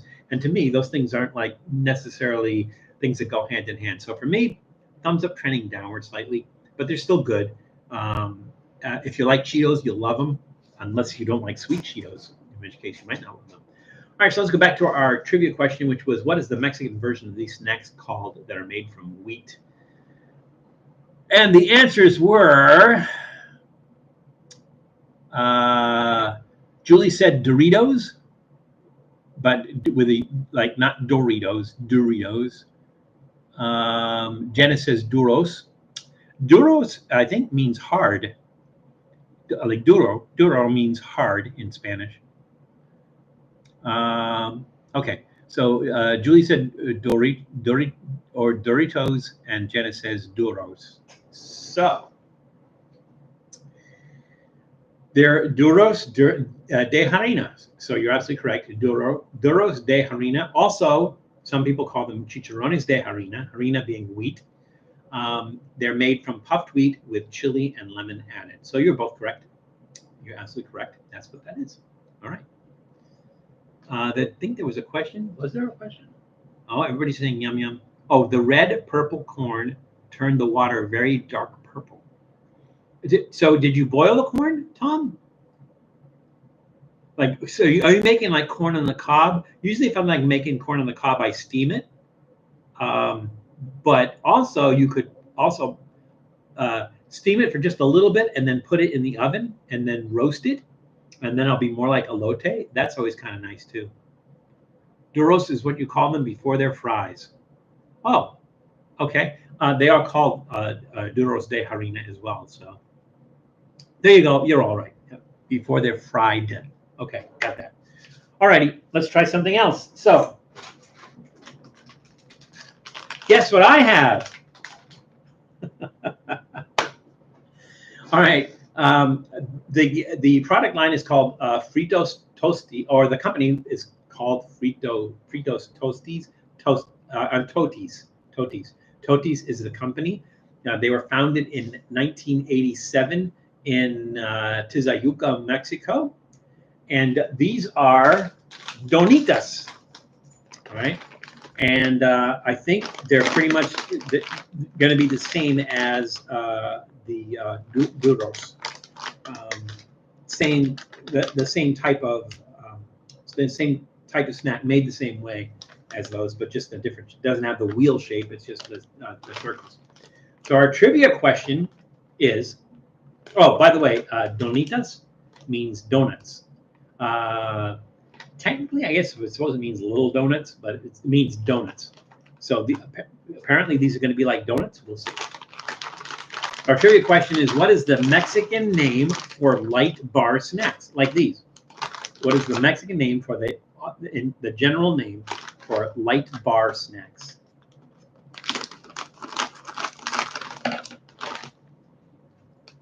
I was not expecting that. These also say hot chili. It doesn't say how hot. There's not like a scale or anything. It just says hot chili. They look like the color is sort of like flaming hot. Maybe get a good shot there, maybe.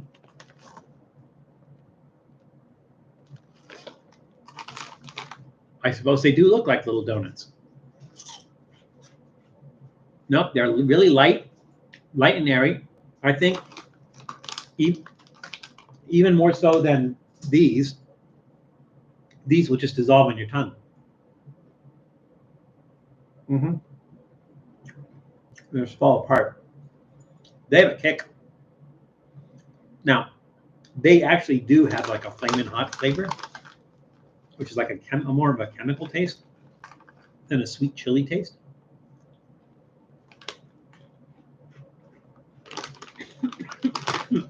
They are, whoa, they are not kidding about hot. They are hot. I'm getting vinegar. I'm getting like a vinegar taste to it. They're odd little things. I like that they're really light and they just kind of fall apart on your tongue. I like the level of spice. They do have quite a high level of spice. Like, I don't think I could eat that whole bag in one sitting. My only issue is, like, I wish it had more chili flavor and less of that kind of flaming hot flavor. So I'm going to say thumbs up, trending downward. Let's go back to our trivia question, which is, what is the Mexican name for light bar snacks? And so Jenna says tapas. I think that's it. So Janice, tapas are Spanish, and they're small dishes. So not really a bar snack, but they're just small dishes. So that you like, I guess technically they are a bar snack because you're eating them in a bar. But I'm talking about more like chips and crunchy things like that.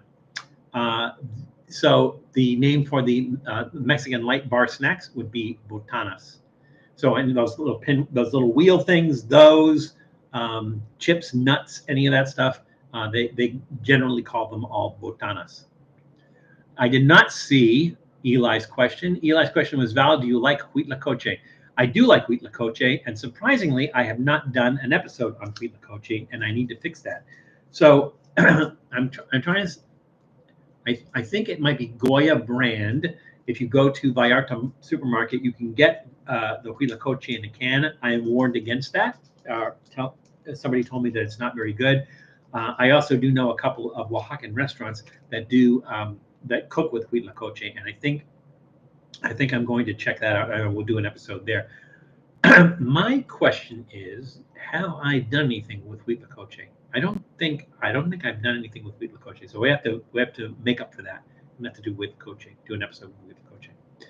Alrighty, my Doodle. It's Doodle, the Prince of Dogness, everybody. Let's put that bottle so you can see his cute little head. There we go. All right, so we have 2 snacks left. How are we doing on time? We're doing great on time. We are doing fine. Let's see. These are both supposed to be hot and spicy. Which one I think are going to be hotter? I'm going to go with this as the next one and throw all caution to the wind. We have done harvest snacks before, different harvest snaps, but these are new. So, bear with me 1 second.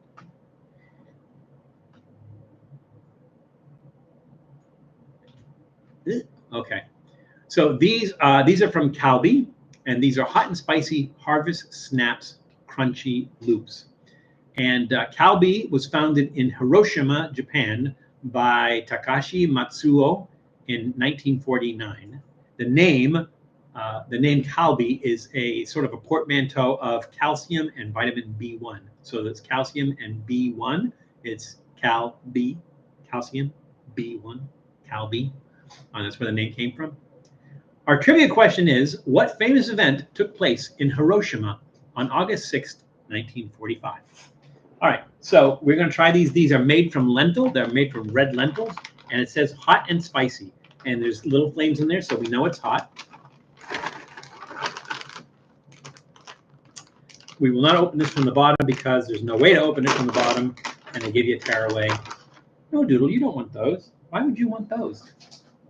That's going to make you cry. I don't want you to cry. And I can't give you more snacks. These look like the Donitas. They look just like the Donitas. Look at this. Look at this. Now, it's hard to see in there. They get some light in there.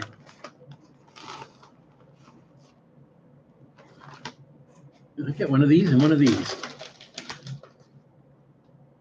Well, they're close. Close, but no cigar. Oh, texture is different, completely different. These are crunchy.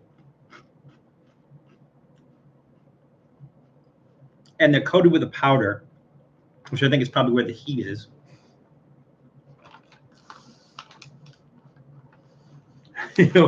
Well, Europrop, there's really no way to open that end. Welcome, Europrop. Your ears must have been burning. I was talking about you earlier. Talking about Europe joining the chat. So glad you can make it. Glad you're here.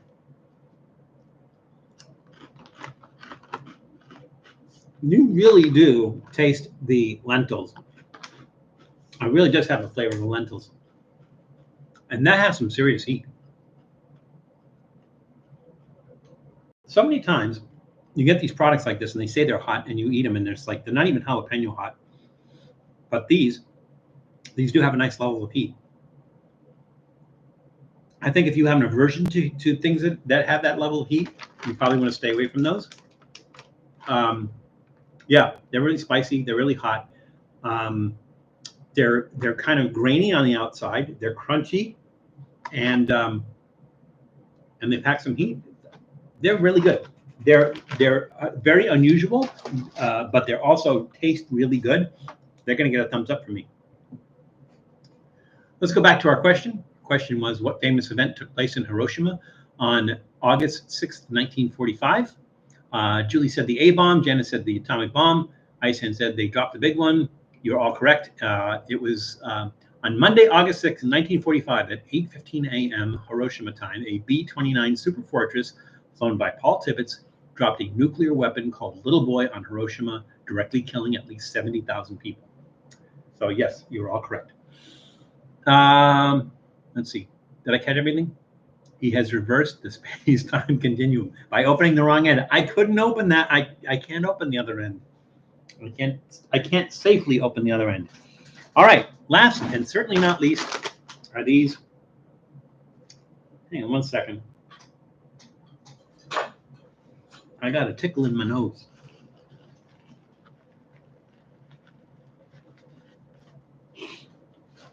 Probably like cheese dust or something. All right.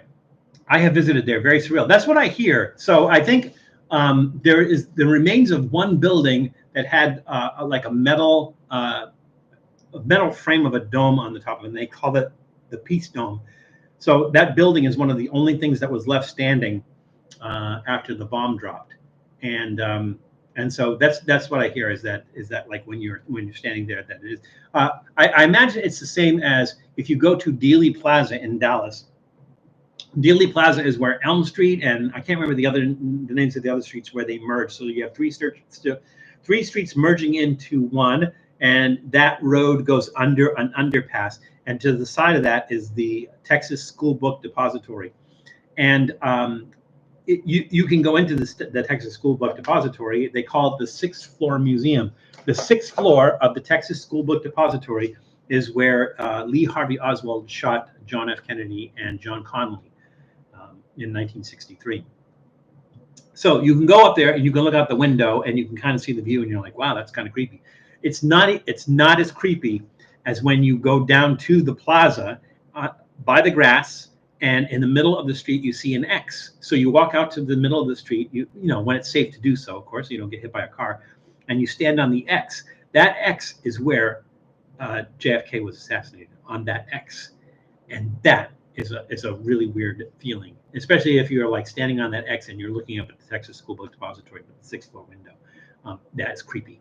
So yeah, I hear what you're saying. I can't even imagine what that would be like. Hey, Alan L is currently at In-N-Out going to try the fried mustard option. They call it the mustard fry, Alan L. They call it the mustard fry, but it's a burger. So I was like, I asked for the mustard burger and they said, you mean the mustard fry? And I said, wait a minute, are these French fries? Because the last thing you want is to eat In-N-Out's French fries because they're garbage. But I said, is it the burger, right? And she says, yes, the burger. We fry the burgers on the grill with mustard on them. And I'm like, okay, that's what I want. Perfect. Now, here's the thing, Alan. I got a double-double. It had a lot of cheese. It had the sauce and everything else on it. And it kind of muted the mustard flavor. So if you're going to try that, what I would suggest to you, Alan, and this is something that I want to do and go back and try, is just get the plain burger. Don't even get cheese on it, but just get the mustard burger without the cheese on it, and just get one patty, and see what that tastes like. And I think you can get more of the mustard taste, because that was the issue that I had with it, was the mustard taste was muted because of all the other stuff that was the sauce and the cheese and everything on it. So I don't go with the double, just get the regular burger and get a hamburger and not a cheeseburger, and let me know what you think, Alan. And if you're currently there now and you're going to try it, if we're still live streaming, then jump in and tell us what you think. There we go. Yes, it's still there as a monument. Yeah, that's what I thought. It's the Peace Dome, I think, is what it's called. Notice I'm going back and forth to thoughts here, but that's how I run. Mustard fried, noted. Get animal style on the fries, either well done or animal style. Freak, I love you, man, but it doesn't help. So the problem with their fries is they're made incorrectly. The way to make French fries is you either twice fry them or you blanch them. You blanch the potatoes before you fry them. Those are the two ways to make them. The problem with making them the way that they make them is that they cut the potatoes fresh and they throw them right in the oil. And what that does is it basically seals the starch. And blanching them takes the starch out of the potatoes. It takes that starchiness out. So no matter what you do at In-N-Out, no matter what you put on it, no matter how you ask them to make it, they're still going to be starchy inside. They're going to be starchy potatoes. And animal style helps because it disguises the potatoes. Because you're putting all that other stuff on top of it, you're disguising the taste of the potatoes. Well done makes them crunchier and maybe even slightly burnt, but it doesn't take away the starchiness at all. So that's my argument with the French fries. If I wanted to be kind of a jerk, which I didn't, when I went last night, was it last night? I went last night and I put the episode up real quick. Wow, I'm good. What I would have done if I wanted to be a jerk was stop at McDonald's first and bring McDonald's fries there, because McDonald's has some of the best fast food fries. The rest of their food is garbage, but their fries are really, really good. There's reasons for that, but we can get into that later. And if you watch the episode that I did, there's me at McDonald's eating the McDonald's fries. But yeah, animal style or well done makes them better, but it doesn't make them good. It doesn't change the fact that they're made improperly. So those are my thoughts, anyways. And other people might disagree, but that's fine.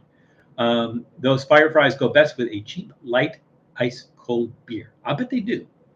So I was going to say maybe they're one with the ordinary average guy foods, but that doesn't really seem like ordinary average guy food to me. All right. Hey, Lee. Haley. Hi, Haley. How are you? Welcome.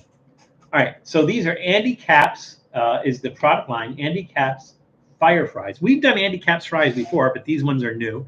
Fire Fries. I haven't seen those before. Janice, you've done a lot of Andy Capp products. Have you seen this one before, Janice? So hang on. Got to do that housekeeping again. The Andy Capp product line was created in 1971 by Goodmark Foods. It was Goodmark Foods itself was created in 1970 as an acquisition of the Jesse Jones Sausage Company and Slim Jim Incorporated. Yes, take a bite of Slim Jim. That's Slim Jim. Goodmark Foods was acquired by ConAgra in 1998. Where have we heard that name before, ConAgra? Everywhere, because they own everything. It was acquired by ConAgra in 1998. So this is now a ConAgra product. But the product line is Andy Capp's. So Andy Capp's, this guy here, you can see this guy here. He was an English drunk. It was a cartoon strip. I don't know that they're still making the cartoon strips. I think the person who, for some strange reason, the person who did the strip was named as Al Capp, if I'm not mistaken. Al, C-A-P-P. Like maybe it's maybe it's autobiographical. I don't know. But it was a comic strip. It used to run, I guess, on Sundays in the comic strips. And he was a habitual drunk. He would come home late. He would, he was like he was just a terror to his poor wife, who was usually standing at the door when he came in with a rolling pin. That was like an old thing. That's like, you know, like boomers might remember the whole thing about the rolling pin. Like, what is it in the Who song? Who are you? Back to the rolling pin. Basically, he's talking about going back to his wife who's standing at the door with a rolling pin, because that's what she used to smack you around with when you came home late.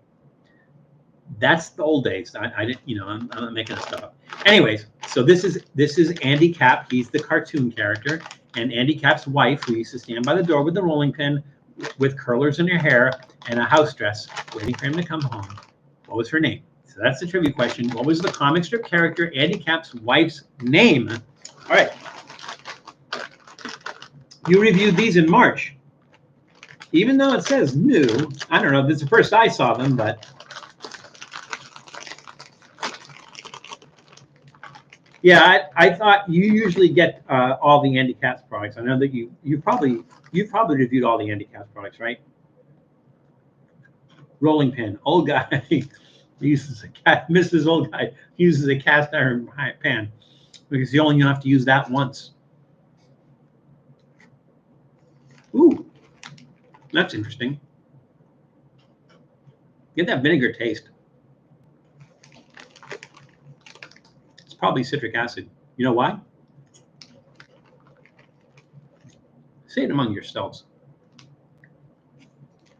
It might be my imagination, but these seem smaller than the typical ones. They're not that hot. It says fire fries. I was expecting these to be really hot. They're not as hot as the other things that we tried. What would I compare these to? Maybe Takis hot, but not the extra hot Takis. Have you ever thought about writing a Trippy Food road trip food book? The problem with that, Eli, is that Jane and Michael Stern already do something like that, and they do it very, very well. And I even use their book when I'm going to be traveling somewhere as a reference point. And their book is called. Let's see, do I have it somewhere here? I think I might. 1 second. I think I had that somewhere. Yes, here. Hold that thought.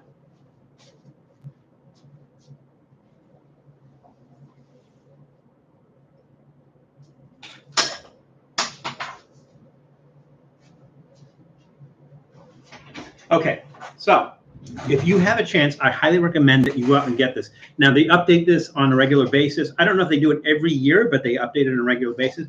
And this is from Jan and Michael Stern, and this book is called Road Food. And as you go through it, they cover the entire country, and they do it by sections. And so you pick a region, and then in that region, they give you, you know, really unusual and really good mom and pop kind of stuff, places to eat, and they give you a little bit of this, you know, description of each one of them. So it's a great idea. I would love to do something like that. But again, they already do it, and they do a really, really good job with it. And so, you know, I would be competing with this. I would want to do something different, but you know, I think it's a great idea, Eli. But if you had not seen that, and you have not gotten that, I highly recommend it. Especially if you do a lot of traveling. This is a really, really good book to have on finding places on the road to eat. Really, really good. I don't know if they ever did like video or had like a show or anything else like that, but they're really, really good at that. They do it on a regular basis. All right, so these fire fries, they're a little bit crunchier than, they're not as crunchy Cheetos, but they're crunchier than the regular Cheetos. They don't really pack that much heat like the other things that we tried to, like these were really hot. These were hotter. This one really doesn't pack that much heat. If you're a fan of the Andy Capp fries, though, you like the texture and stuff, then that's nice, but it's not bad. It's kind of a nice flavor. I'm going to give it a thumbs in the middle, trending upward. All right. So we're starting in the middle because it's Andy Capp fries. It's a known commodity, and trending upward because they're a little spicier than normal. But, you know, calling them fire fries is a little bit deceptive. So the question was, What was comic strip character Andy Capp's wife's name? Ice Hand said Flo Capp. Let's see. Janice Yamanaka said Flo or Flory. You are both correct. Her name was her full name was Flory, and her nickname was Flo. So you're both correct. Is anybody familiar with the comic strip? Has anybody actually seen the Andy Capp comic strip? Anybody? It would be cool from your perspective, though. Eli, I have something kind of in the works. It's a book I've been working on for a while. I need to get back to doing it, and I think I should. I've just been so inundated between work and the channel, doing the stuff on the channel, that I haven't time. But I started a book, and I need to finish it. And it involves food, it involves travel and stuff like that. So, so I do need to finish that. But it would be interesting. Like I said, I just don't think they have it covered really, really well. And I think I would be competing with that. And me being an unknown commodity and everything, I don't think it would do really well. I mean, it'd be nice if like people, if 20 people bought it and loved it, or then great. But I thought her name was no Cap FRFR. Oh God. Oh my God. No Cap. Yeah, there we go. Yes, I'm familiar with the strip. Yes, we used to read it. I remember seeing Andy Capp cartoon in the Sunday paper. You still don't want to know about my. I know, Steve. I don't. But thank you for offering. All right, so that is it for our snacks. What are we at? 2:56. We have 4 minutes left. Time. Let's get a move on, and let's get our goût mélange happening. So again, this is our Bumble Bee ham salad to go. It's just, it doesn't taste bad. It just looks terrible. It looks like cat food. All right, this is going to be one of those things where I'm going to get crumbs all over me. All right, let's start with the, this is going to be weird, the red velvet cake, which I thought was going to be like a Pop-Tart, which is nothing like a Pop-Tart, but still really good. I just like that, the spiciness of it. And again, I'm not talking about like capsaicin spice. I'm talking about like cinnamon spice, that kind of thing. Like spice cake spice. All right. These things, whatever they are, they should break apart really easy. I have a feeling that this is going to be very hot because we do have some considerably spicy things here. Val's new book, Curious Val, and it comes with a Curious Val monkey puppet. The man with no hat. I do this all the time. I just like, I should have like, you know what? I can do that. Hang on. I can do that. And no, I'm not pouring water all over my desk. I'm washing my fingers. I don't know why it took me 10 years to figure this out. All right, let's try the Andy Capp's Fire Fries.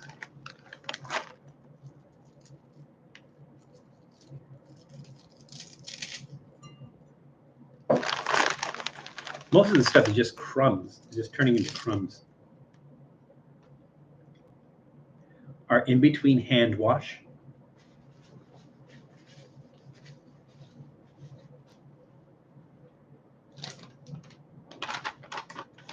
Our Harvest Snap Crunchy Loops. You can smell, I mean, I don't know, maybe it's the lentils. It just has a really unusual smell. These were really good, by the way. The funny thing is, so Ralph's, which is our Kroger store, they have these, and they're always like in the section that has like where you buy the produce, like lettuce and tomatoes and cucumbers and peppers and stuff like that. It's always in that. It's always in the produce section, and I don't know why they're in the produce section because it doesn't really seem like a produce kind of thing. All right, our Donitas, little donuts.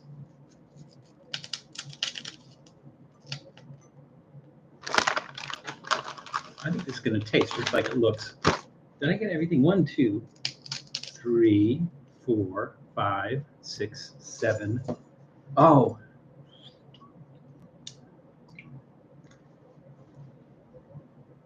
I know. I wasn't counting.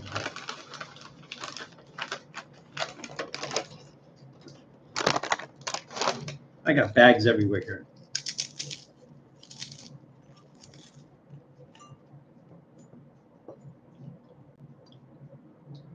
I don't know why I didn't think of this earlier. It's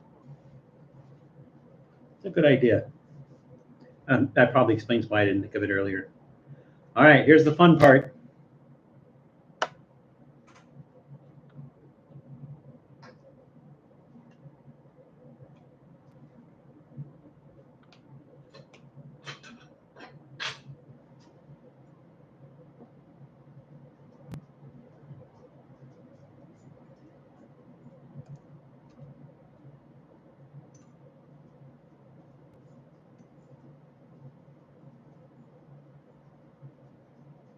These are slimy.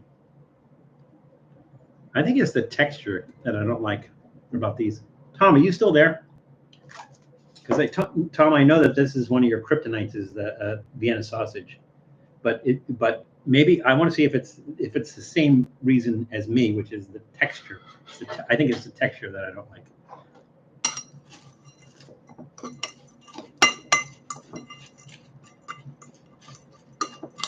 Now, what do I think is going to throw this off? I think it's going to be the red velvet Pop-Tart thingy.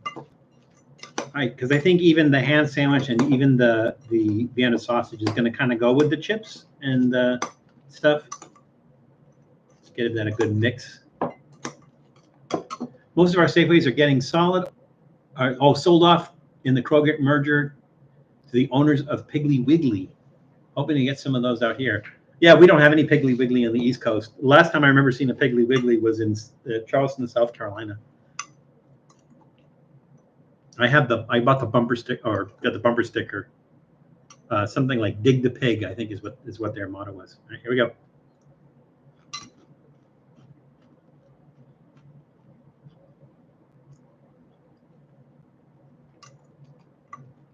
All the crispy things, all the chip things, they all kind of blend together. Now something has a vinegar taste in it that's really cutting through. Might be the ham salad. You're really getting that vinegar cutting through. My kryptonite. Well, I thought because when you hit 3K subscribers, then you did the oysters with the Vienna sausage, with the chocolate sauce, and with the blue cheese dressing. I thought that those maybe were 4 kryptonites, but what is it specifically you don't like? Is the taste, the flavor, the texture, or the smell, like a combination of those things? This isn't bad. It improves the Vienna sausage, but that's easy to improve it. You can't make it worse.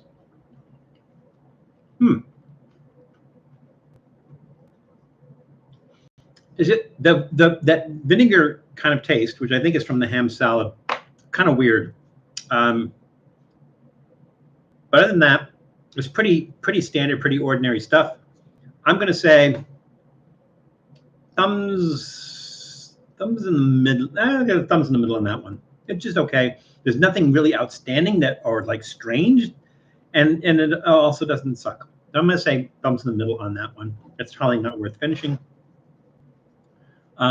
Oysters, all the above. Co-ed is another story. Cooked is another story.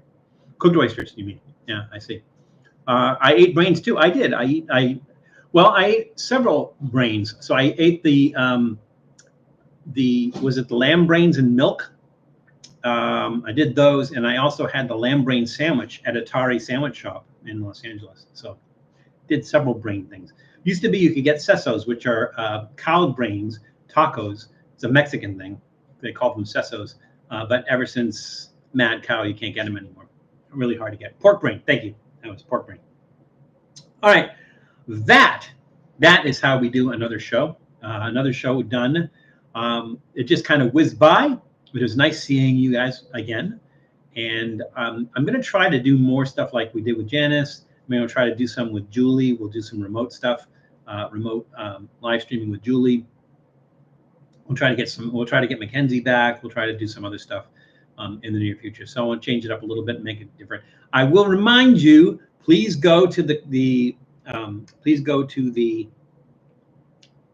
community page, and then it should have been the last. It should be one of the ones right on the top. There's a poll of whether I should do the ordinary average guy food, and if you agree that I should do the ordinary average guy food on a live stream, make some suggestions as to what things that you would like to see me try, and I will pick the top 8 for the snacks, the top 1 for the adult beverage, and the top 1 for the soft drink. So we'll do the same format as we usually do, but we're gonna do them with your choices of ordinary average guy food, and review that if you want that. The poll is, you want to see me do the ordinary average guy food, or you don't. You're bored, and you find the whole idea boring, and you don't want to see me do it. Either way, I'm going to leave it up to you. So make sure you go out there and vote. Oh, good, Alan. I'm glad you enjoyed it. Now, did you get it plain, Alan? So Alan is talking about the mustard fried burger at In-N-Out, the one that I reviewed yesterday, I believe. And so he was at In-N-Out. He was going to try that today. So Alan, did you just get the plain burger, or did you get a double? Did you how did you get it made, Alan? Double with pickles. Yeah, that's what they talked me into getting too, the double with pickles. My only problem with that is that all the other stuff in there, all like 2 slices of American cheese, the sauce and everything, kind of like took away from the mustard taste a little bit. So I was thinking of just doing a plain burger just to get that flavor. I might do that later anyways, but just wanted to see. So it is Alan approved. If there's an In-N-Out near you and you guys want to try that, go out and try that mustard. They call it the mustard fried burger. So just ask for the mustard fried, and they'll take care of you. So good. I'm glad you enjoyed it. So that wraps up another live stream. It is Sunday afternoon here. It is for Europrop. I think it's Monday. It might be Monday already. Is it Europrop Monday where you are? It certainly is in Down Under, but we have not seen Greg of Tomorrow in the longest time. Hopefully he'll join us again sometime soon. But regardless of how much is left of your weekend, please try to enjoy it. Please try to enjoy the rest of your weekend. If you're anywhere that's hot right now, like here, stay cool, stay hydrated, and be careful.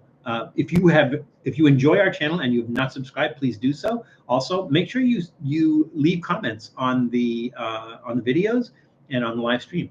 We love comments, and we will do our best to answer you. I think I'm pretty good at responding to everybody who leaves comments. So make sure you leave comments. Also, check out Joshua Maxwell, Tom, Old Guy in Colorado, Janice Yamanaka. Check out their channels.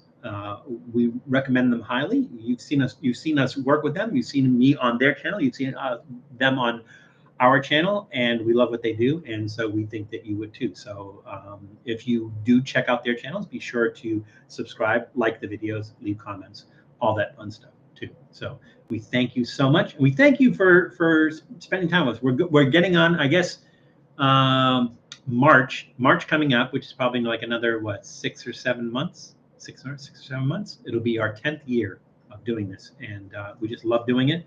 And thank you all for supporting us and for being along with us on this crazy ride. Just remember that it is crazy out there. So please be careful. Take care of yourselves. Take care of others, and see you soon. Bye, everybody. Have a good weekend.